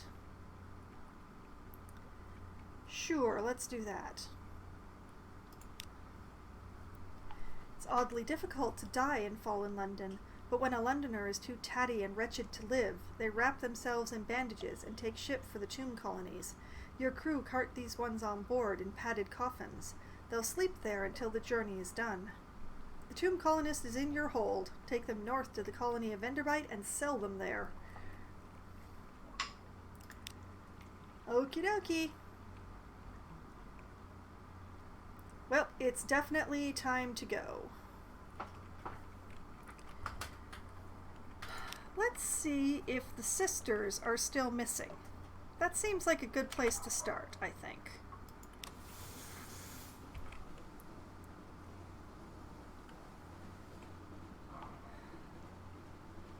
It's hard to say how much resets and how much is set in stone. And I've not played this game through 3 lives before.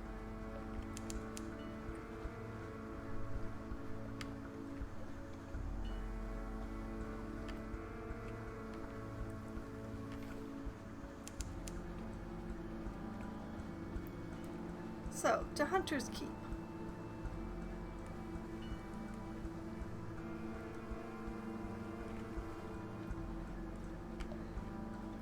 To see what the situation is.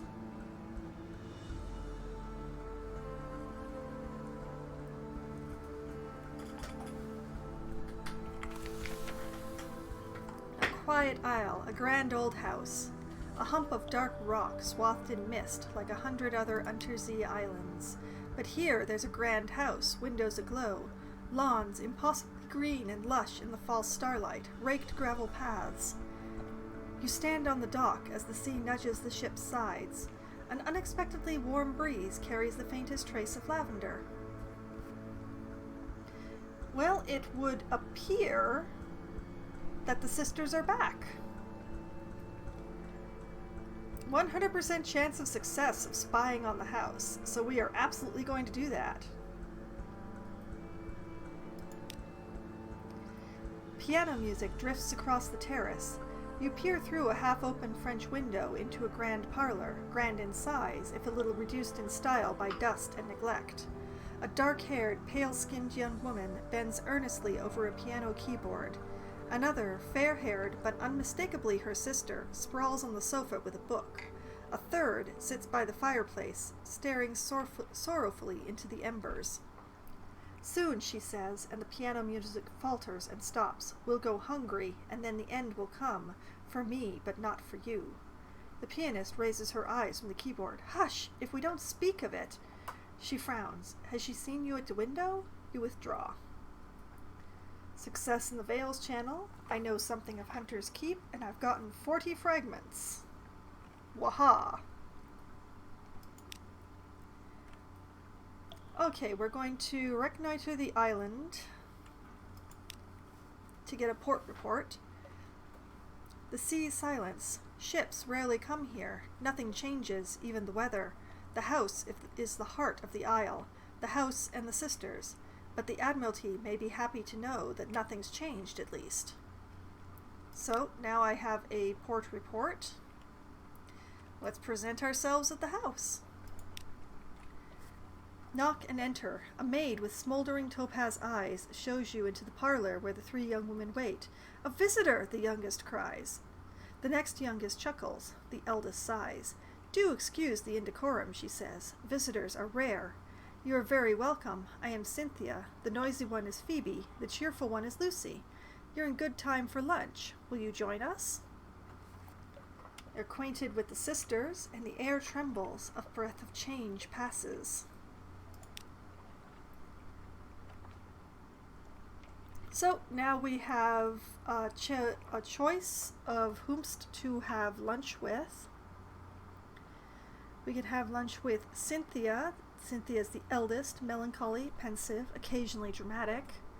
Lunch with Lucy, the middle sister, sunny, restless, prone to giggles. Or lunch with Phoebe. Phoebe is soft voice, watchful, and unpredictable.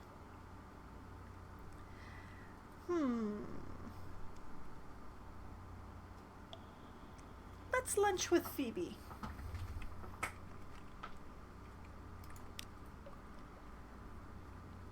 Here's a story.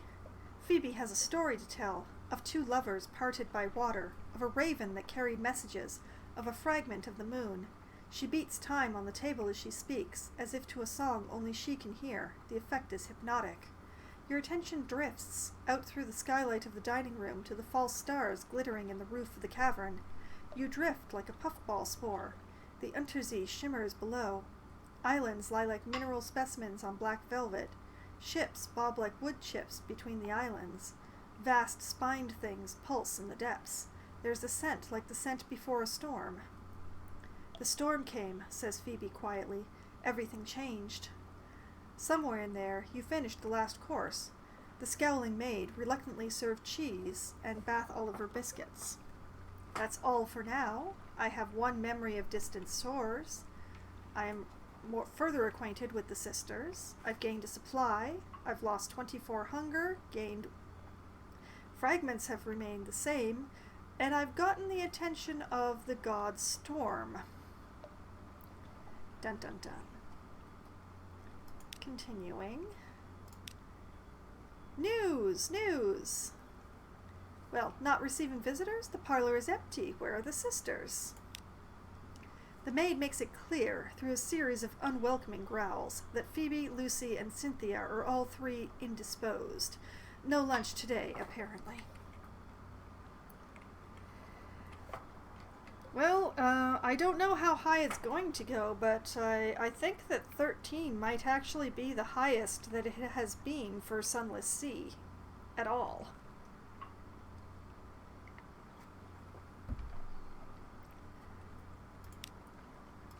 Let's lure the sisters out with news. News. Even when the sisters aren't feeling sociable, they can be tempted out of their lair by the smell of new stories.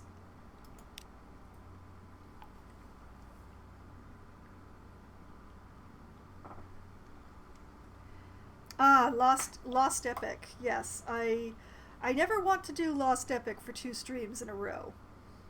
But I do intend to play another stream of Lost Epic when I'm going to be switching games for Try Not to Die Thursday. I think I will probably play Sunless Sea through most of August, but at the end of August I think I will do another Lost Epic stream and then switch to another game, which I have yet to decide. But, you know, time. I have time. I have a whole month to think about it. Alright, knock and wait. You ask the sulphur-eyed maid to carry a few hints of your news to the sisters. Oddly enough, she comes back with a message that their headaches are cured and you're invited to lunch. Green glass and basalt, salt and silence. I no longer have any recent news. I could go back to Darkest Dungeon. Hello, Friend Zone! Welcome! Thank you very much for the lurk. Much appreciated.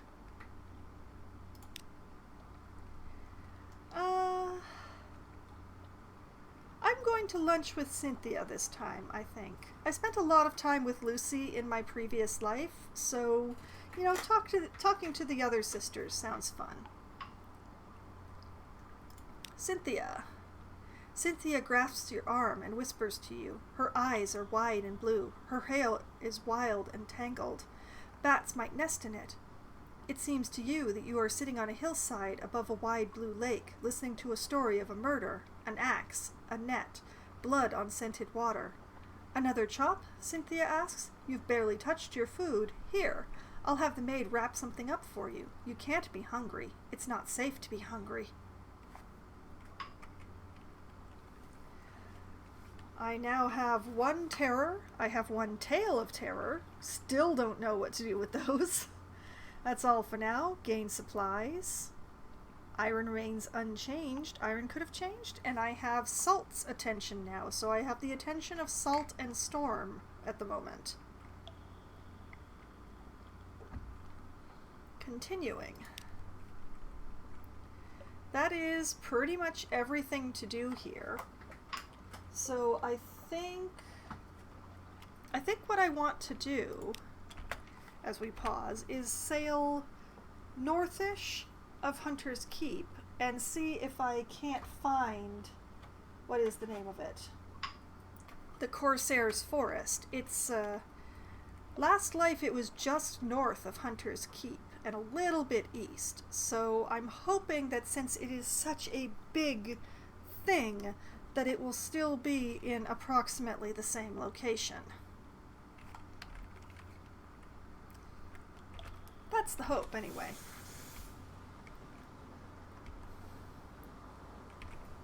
So, northward.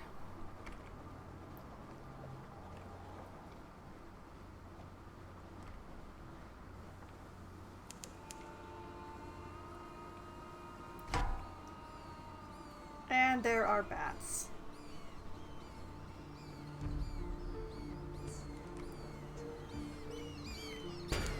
Ack! This is already going badly for me.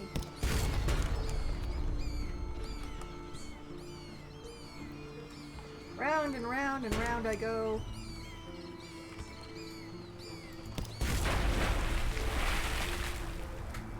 Haha! We destroyed some bats, and we only took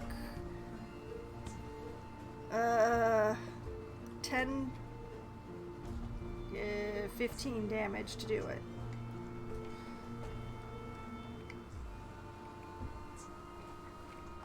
Alright, a bat swarm defeated. Little leathery corpses lie scattered across your deck. The rest of the swarm vanishes in the neathly dark. Gather up the corpses. They are succulent with stolen blood. Into the pot. Dispose of the corpses. Their mere touch leaves you shuddering. This will slightly reduce terror.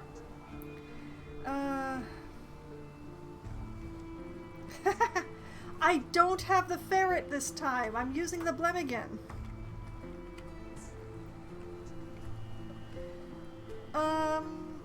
You know what? I'm gonna gather up the corpses. My terror is very low. I could use some more food. An unorthodox diet. Those little bones are troublesome, and the flesh a little gamey, but salt them well enough, and they're quite edible. Gained 1 supply and 1 terror.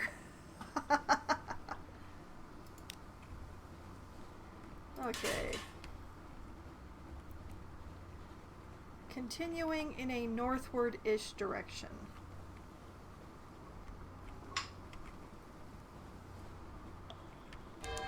I don't know, just because I have the ferret, does that really mean that I'm a follower? A white Z-bat. A sailor has grown fearful and disobedient, reluctant to go on deck, even in port. There's a white Z-bat watching me up there. Salt's messenger. Salt's got its eye on me. I'll never see home again. Salt? Sailor's superstition. Order him up on deck at once. Salt. Salt, one of the nameless gods that sailors fear. This sailor is a conscientious man. Send him to the sick bay on the pretext of a fever. Or shoot the Z-bat. If the bloody thing is frightening your bloody crew, you'd be bloody well settle its hash. This is a very modest challenge with a 77% chance of success. However, I have Salt's attention. About like carrying a crew. I suppose green? Send the sailor to the sick bay. And onwards. The sailor is grateful, though your ship's doctor rolls a skeptical eye. When he next goes up on deck, the railings are clear of Z-bats, white or black, and he sets to work with a will. I've learned something of the 3 gods of the Z, and I've lost 1 terror. Woohoo! I don't want to fight the crab. I don't.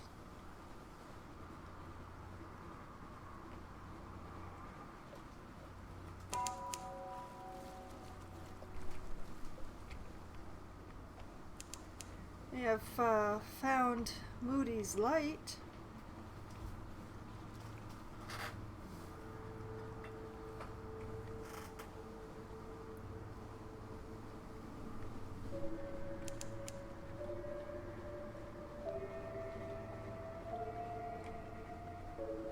we found the waters around the tomb colonies, which is not exactly what I was looking for, but yeah, we are a lot further west than I intended to be.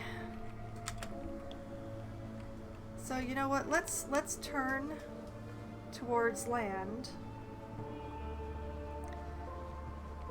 and see if we can't find Venderbite. Oh, and we'll call the all clear. I know it's around here somewhere. More bats. More bats.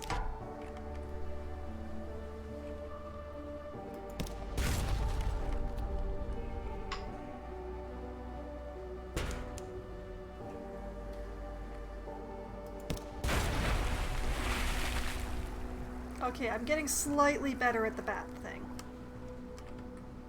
I still don't really like it.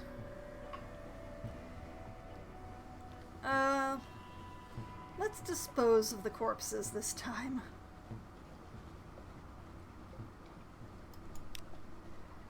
Over the side. Their eyes are still fierce in death. Sailors sweep them overboard with brooms, careful not to touch them. Lost one terror.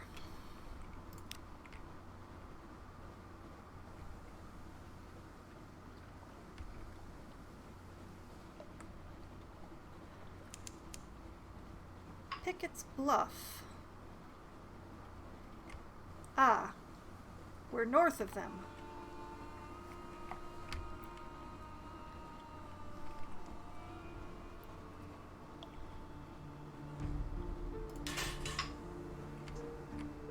There it is.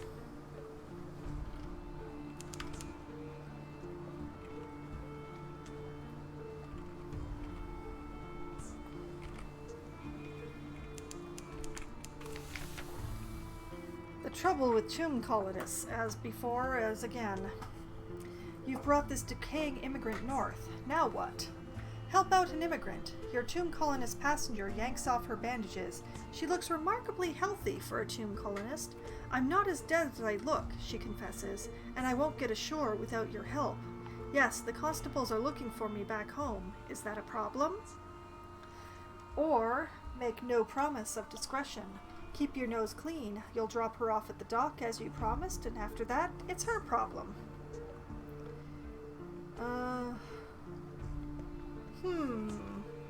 Well, do I go the underhanded route or the straightforward route? That is the question.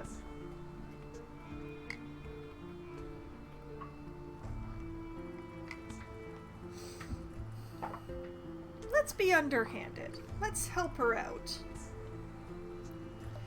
I mean, as an ex-thief street urchin myself, I totally understand when the police are looking for you and you don't want to be found, right? Right?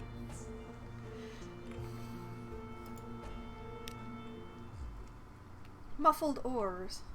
You slip your furtive passenger past the skin check post and the confirmation of constellation. Thanks, Captain, she remarks casually.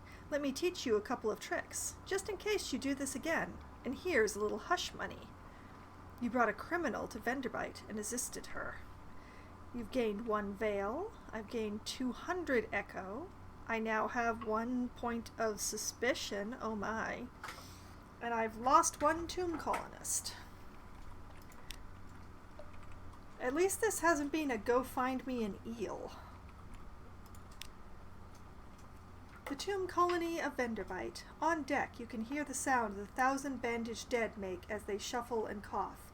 It's something like the world's most restless concert audience, or the world's most plague-ridden cathedral. Cathedral. Words.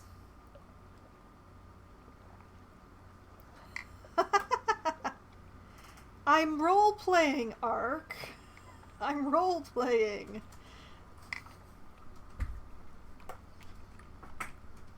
In this game, I roleplay a criminal, and on Sundays, I roleplay the guy who will arrest that criminal. It's all good. Oh, I am having the worst time wrapping my tongue around words tonight. I'm actually running a bit of a headache, so it's, things are a little foggy.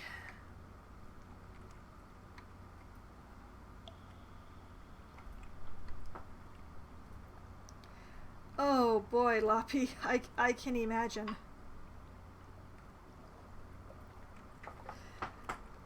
Okay, a dusty glass of wine. Vanderbite is not the most promising place for shore leave. Too much decay, too little light, too many bandaged watching corpses, few companions of easy virtue, no cinnamon, no recent newspapers, very little pickled cave herring.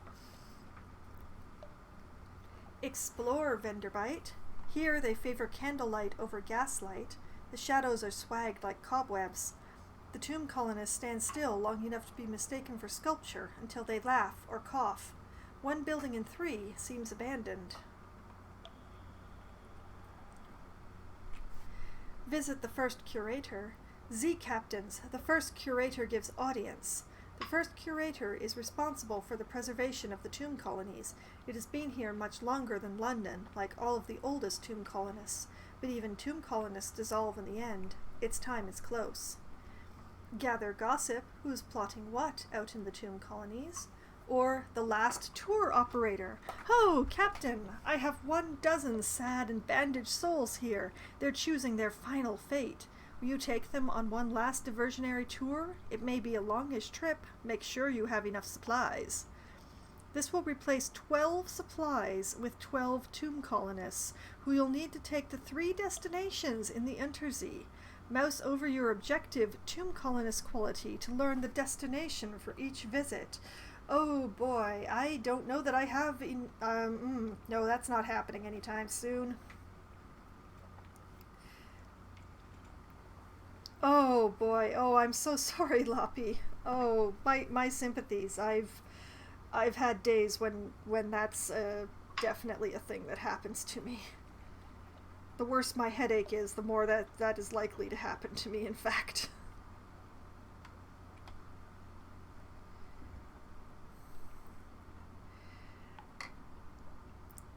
Yeah, Ark, my hair is the way I treat my hair is much closer to the way that you treat yours, but Loppy is actually an RL friend of mine, and I know that her hair, she's getting something fancy done.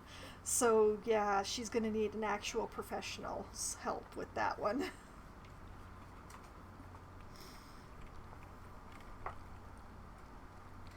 Okay, let's gather some gossip to generate a port report. Along the coasts of the Untersee, it's remarkably hard to die. The decrepit and nearly dead who leave London become tomb colonists and settle here in bandaged peace. But they don't give up their ties to home, or their politics. You gather a haul of complex clues, enough to keep your contacts in London interested.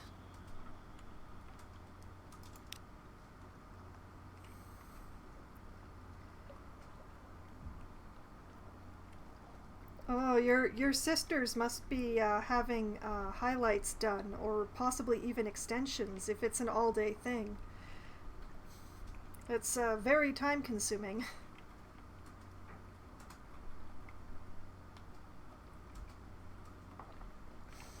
I remember you mentioning that before, Loppy, in your own streams. I totally get it.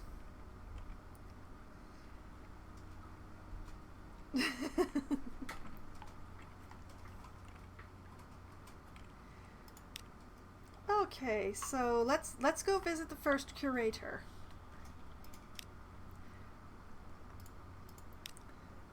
No more light, the Aescipia steward cautions you. The curator is terribly afraid of moths. He opens the door, and you step into near darkness. A pair of luminous lamplighter bees buzz in a latticed ivory cube. There is no other source of light. A bandaged shape no larger than a child lies crumpled on a couch. It lifts its head with obvious effort. It takes several seconds for you to distinguish its voice from the soft buzz of the bees.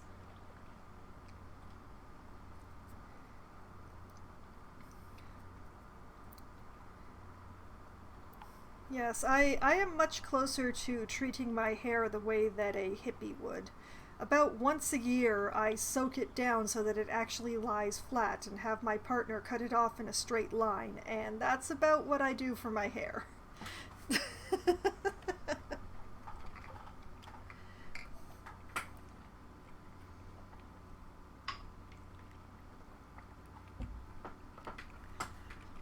Listen to a whispered request. Z Captain, Silkskin, not left of me. I will go into the Grand Sanatorium. Bring me colors, 7 colors. Pay well.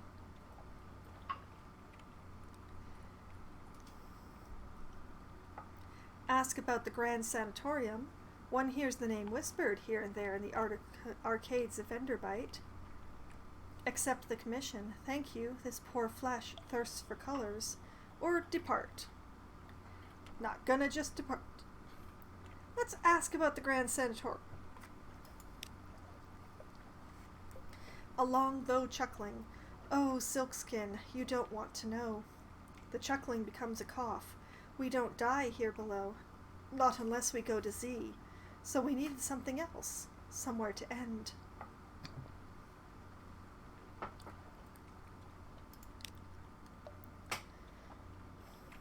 That's reasonable, I guess? Alright, listen to the request. 7 colors? Cosmogon, Irigo, Pelican. Steward has list. Find them here and there across the wide Black Sea. Alright, accept that commission because why not? No more words. It collapses, rustling back onto the couch. Even the effort of speaking seems to have diminished it a little. The audience is over. As the door opens, it shrinks from the finger of light that reaches across the floor. Outside, the obsequious steward nods. The book? Yes, the book. He hands you a slim, illustrated volume. The curator is old as dust. We will all be grateful if you do it this one last favor.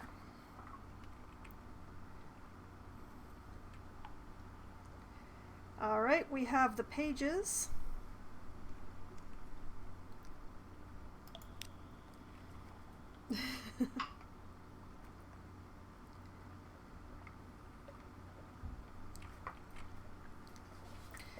And let's explore Venderbite. Why not?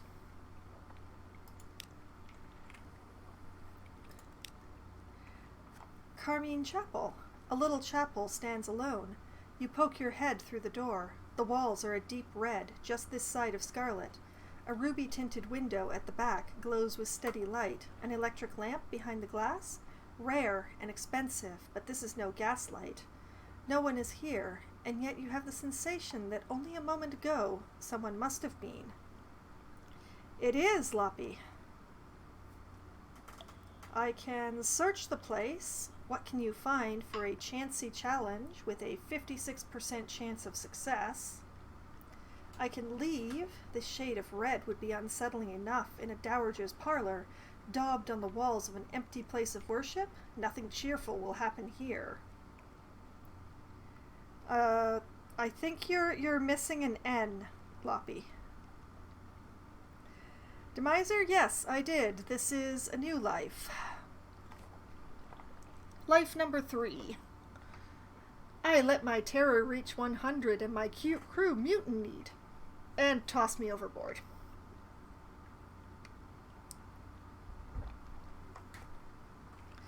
I tried that, but you know, it just wasn't working for me. It just wasn't working for me, so I had to try something else.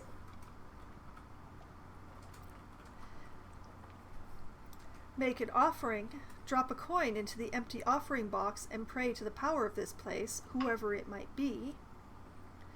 Or make an offering with half-familiar rites. Moving as if asleep, you place a candle at each corner of the altar.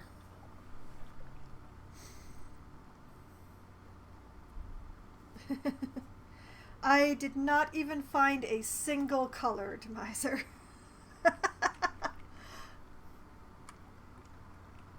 Arc_water_bot.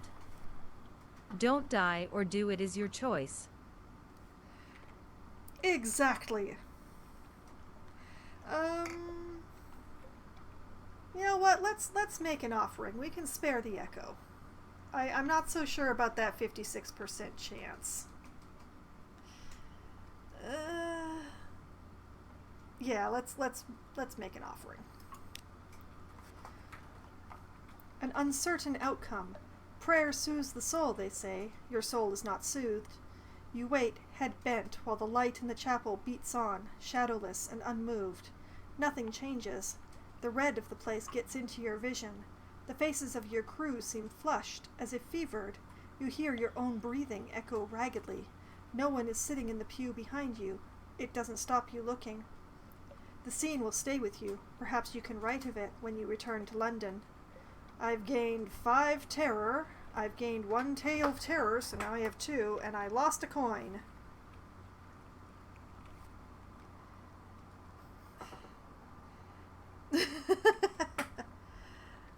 I think it's mostly that I'm not doing a very good job of keeping my characters alive.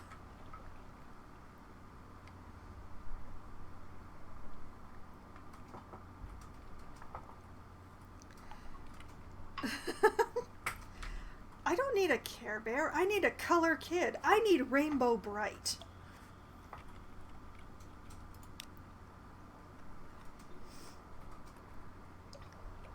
That was Rainbow Bright green.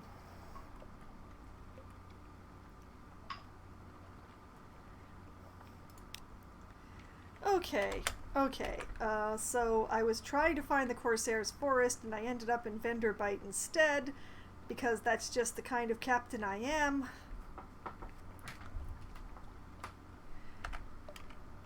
So let's sort of vaguely head away back to London-ish. I'm down to 5 fuel, so I don't really want to push things too far.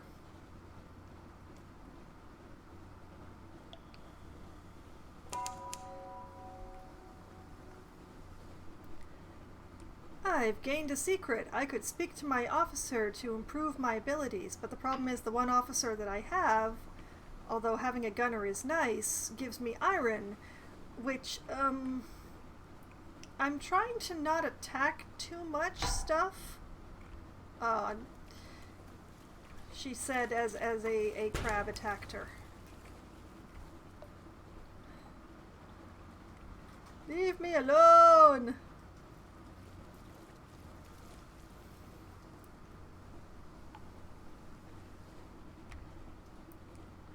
Okay, the bats would have just done more damage to me if I hadn't, hit them myself.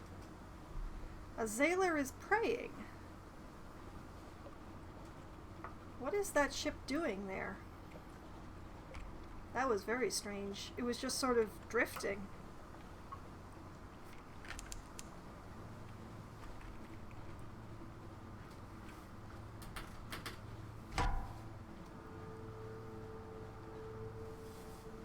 Well, it's a pirate.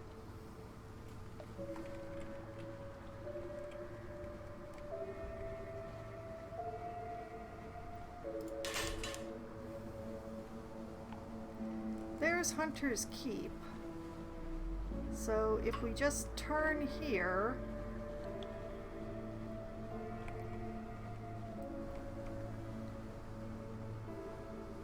No landlubber knows the change, but you feel the air prickle on your skin, somewhere new.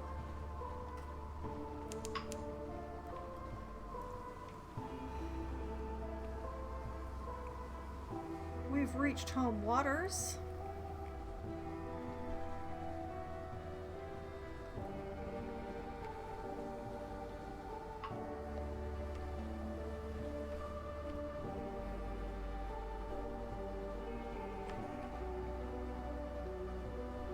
I think that's the first time I've seen another ship this close to London.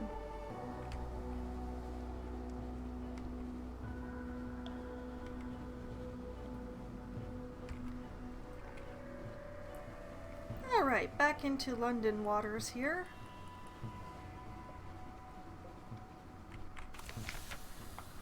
An inspection by the Ministry of Public Decency.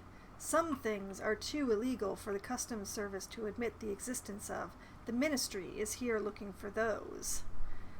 Nothing to hide. You shrug and invite them to search your ship as thoroughly as they would like, because I have nothing in the very literal sense. Gentle encouragement. You would never dream of impeding their duty, but surely there are other more dangerous ships on the Untersea? This is because of that suspicion that I picked up in Venderbite.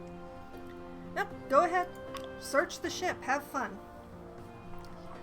They leave scuff marks on the newly scrubbed decks and take great pleasure in tangling the rigging. They find nothing more dangerous than moldy ship's biscuit. I have now lost that suspicion, and I have none. Take that. You can prove nothing. The lights of London welcome me home. Collect messages from the harbour master. Alright, something has changed underneath. Someone wants to sign on. I now have another day, a free evening, and the Rose Market bustles on Roser's Wharf. Who will be there?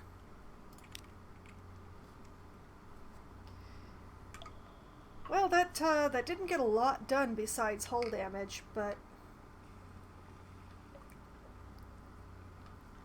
Ah, it's the Clateriere again.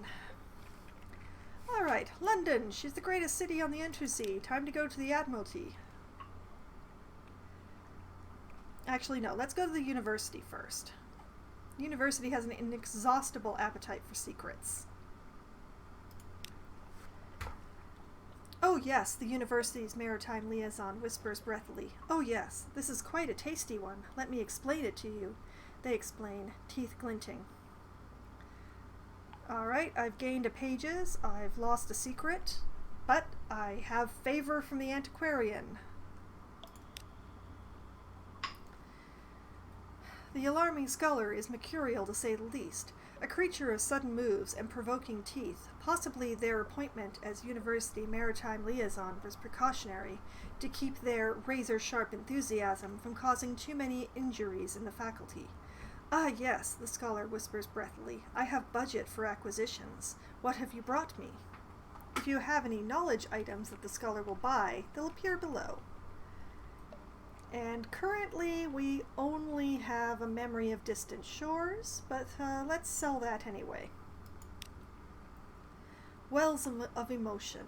As the alarming scholar listens, tears well in the depths of those shining, or is it blazing, eyes. They overflow, splashing onto the desk blotter. Stop, they sob, at last. This is too beautiful. Allow me to bring the macaw of memories. I wish each individual tone recalled. 10 echo for that. You'd think you'd get more echoes for making them weep, but apparently not. Alright, leave the university. I have business to attend to, and besides, the scholar keeps snapping their teeth like a mechanical trap. Off to the Admiralty.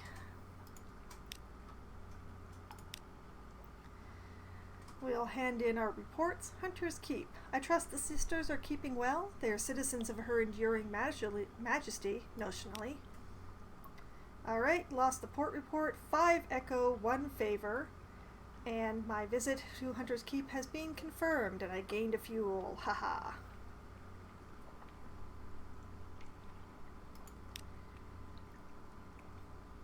And vendor bite. What have the nearly dead been up to then? Handed over the port report, got 10 coin, 1 favor, and a fuel. And my visit has been confirmed by the records office. Yay. I don't have enough favor yet who really talk to a higher authority, so let's just go. Don't have anything else for us? Out into the foggy street. Turn your collar up. Okay, let's check out Roser's Wharf. Oh, we don't have anything to sell, but it's nice to know what people are buying. The Rose Market caters to collectors and eccentrics, anyone with exotic tastes and the gumption to harass Z-captains. According to the archaic rules of the market, you can only make 1 trade per visit. Choose wisely. People at the Rose Market will pay above the usual price for specific goods. Oh boy. Let's see if I can pronounce this one. Madame Shoshana is seeking an extraordinary implication. The fortune teller, under her many scarves, sips tea in a quiet corner of the market. She'll pay well for something portentous.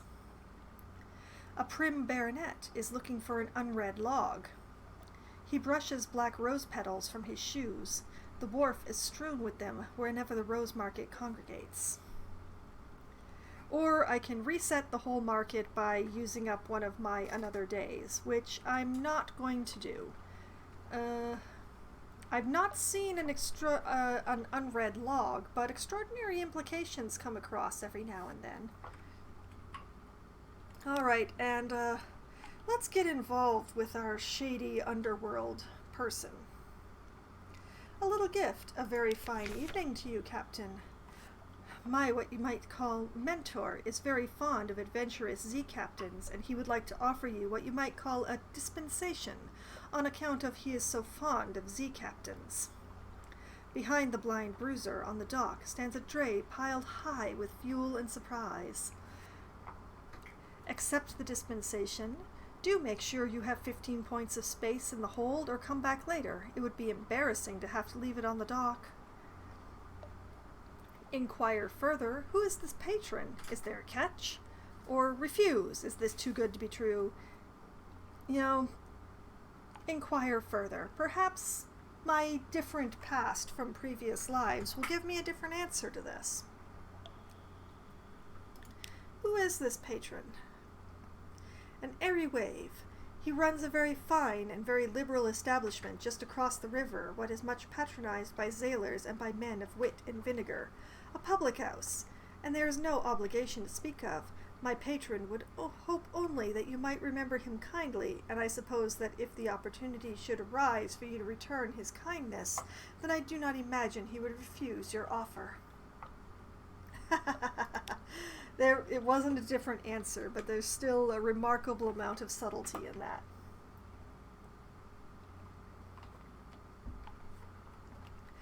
Alright, we're going to accept it because we want the supplies. Well, my patron hopes that you find these little gifts to your liking, and he expects that perhaps someday you might choose to call on him at the Medusa's head. Should that day come, we will make you very welcome and give you a safe conduct that you might require. Good evening to you. He salutes and is gone.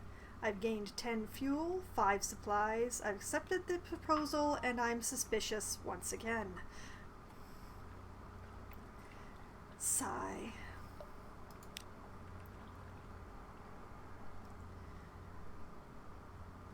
Now we have the specialist surgeon available, the Clattery Air. She is staying at a respectable boarding house near the docks and has made it known that she is available for work. I specialize in amputations. It's easy to acquire appendages at Z. I could employ her for hearts and iron for 30 whole echo, which I can afford this time, so we're going to do it because officer's good. Welcome aboard. She comes with a bag full of knives and her own personal sharpening stone. Don't touch these. Don't let anyone else touch them. Appoint your new officer by dragging her from the officer's tab to her slot at the top of the screen.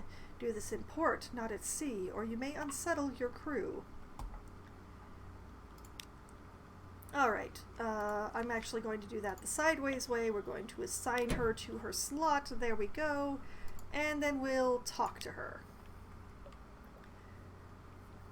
Speak with the Clatteriere. She works with 2 scalpels at a time, or with a scalpel and a tined instrument, pinning open the flesh she's working on. Her operations are brisk and yield very little blood. I can invite her to dine. I can spend a secret to increase my hearts. I can proposition her.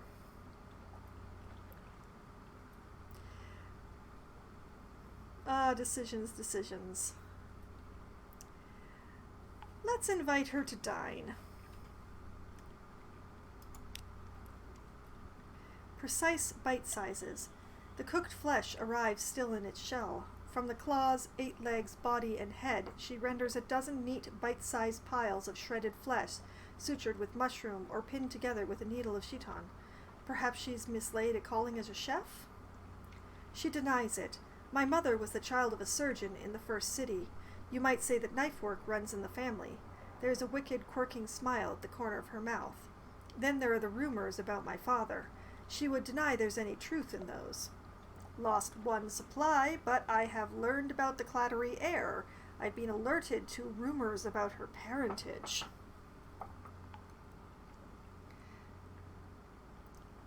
She's not a coroner, she's a doctor, Loppy.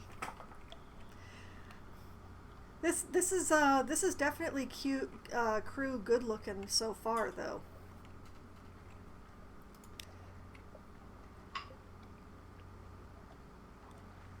I could spend a secret to improve my hearts.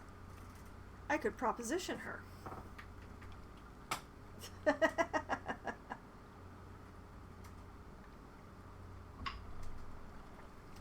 Down, Loppy! Get your fan!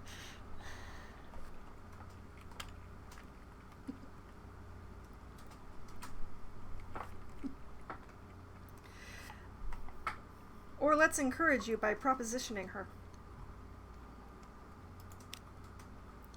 No caresses. She undresses you and stands scowling at you as if choosing where to start make an incision. Then, fingertips and the point of her tongue. She is not exactly impatient, but determined and precise, and she knows exactly what will produce the most intense sensation. Your vision blackens near the end, but she never quite goes too far. When you are too drained and dizzy to move, she gives you a smug look that you could possibly interpret as affection. I've begun an affair with the clattery air, fraternized with one of my officers, and lost 5 terror. Teppanyaki is the word, Green, but my goodness.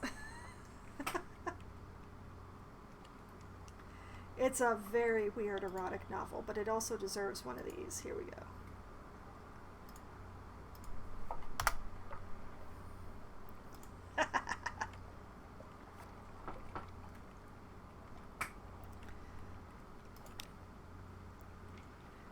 And, oh, I could ask her about her father if I have a strange catch. Interesting.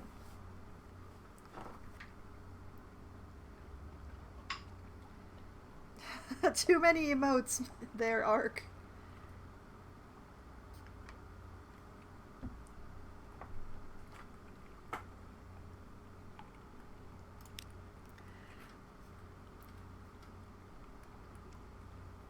Let's see. Off to the lodgings. Read the morning papers. And that's the same flavor text as before, but I've lost a terror and gained a supply.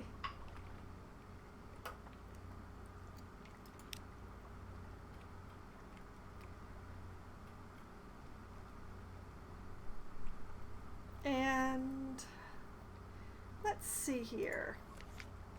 I believe that fuel is definitely... Okay, I've got 14 fuel and 12 supplies. That actually should be enough for a trip. But you know what? I'm going to buy a couple of Foxfire candles because I keep ending up in places that ask me to have some. It's a little pricey, but I want to see.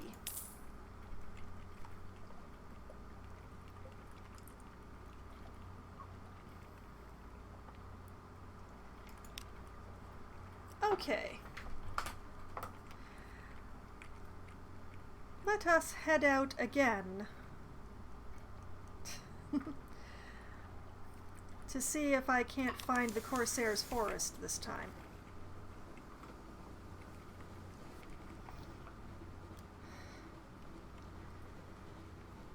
Perhaps if I skip past the hunters and then go up?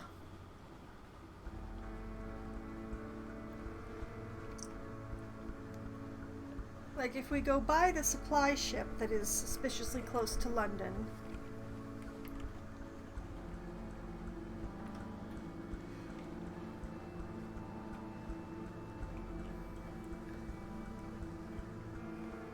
And then turn northward.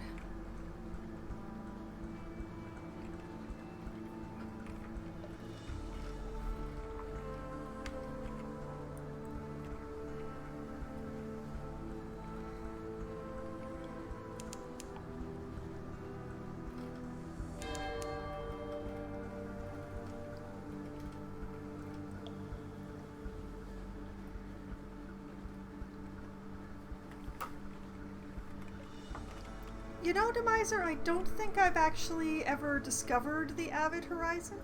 Oh no, wait, is that the name of the ship? I'm terrible at remembering things.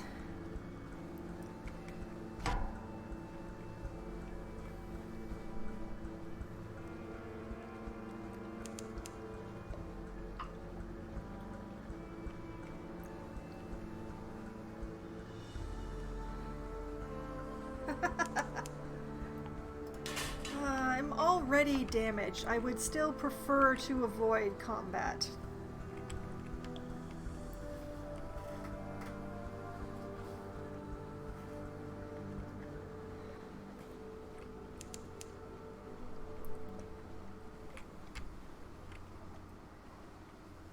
I don't think I've seen these before. It's not a pacifist run arc. I killed the bats. But I like to avoid ship combat because I don't like paying for repairs. What do we have over here? Oh, we have Demo Island. Sure, let's stop in there. It's not the Corsairs Forest, but...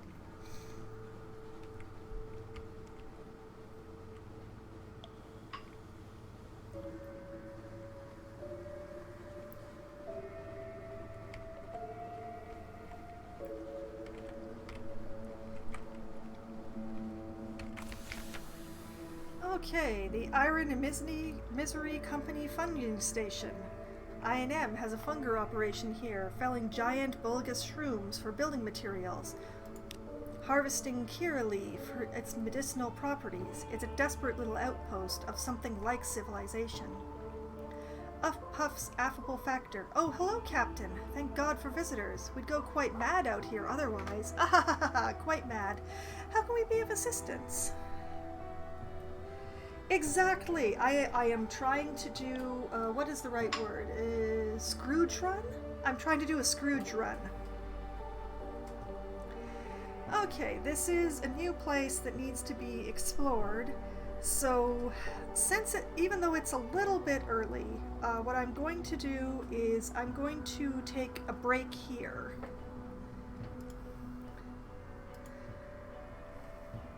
And call a be right back. I'm just going to refill my coconut water and take another painkiller for this headache, and hopefully I'll be able to run the stream to its usual end. But I'm not sure. It depends on how effective the new painkiller is. I am not feeling great tonight, but a frugal run, yes, a Scrooge run, a frugal run. But yes, I'm going to take care of those couple of things, and I will be right back in a few minutes.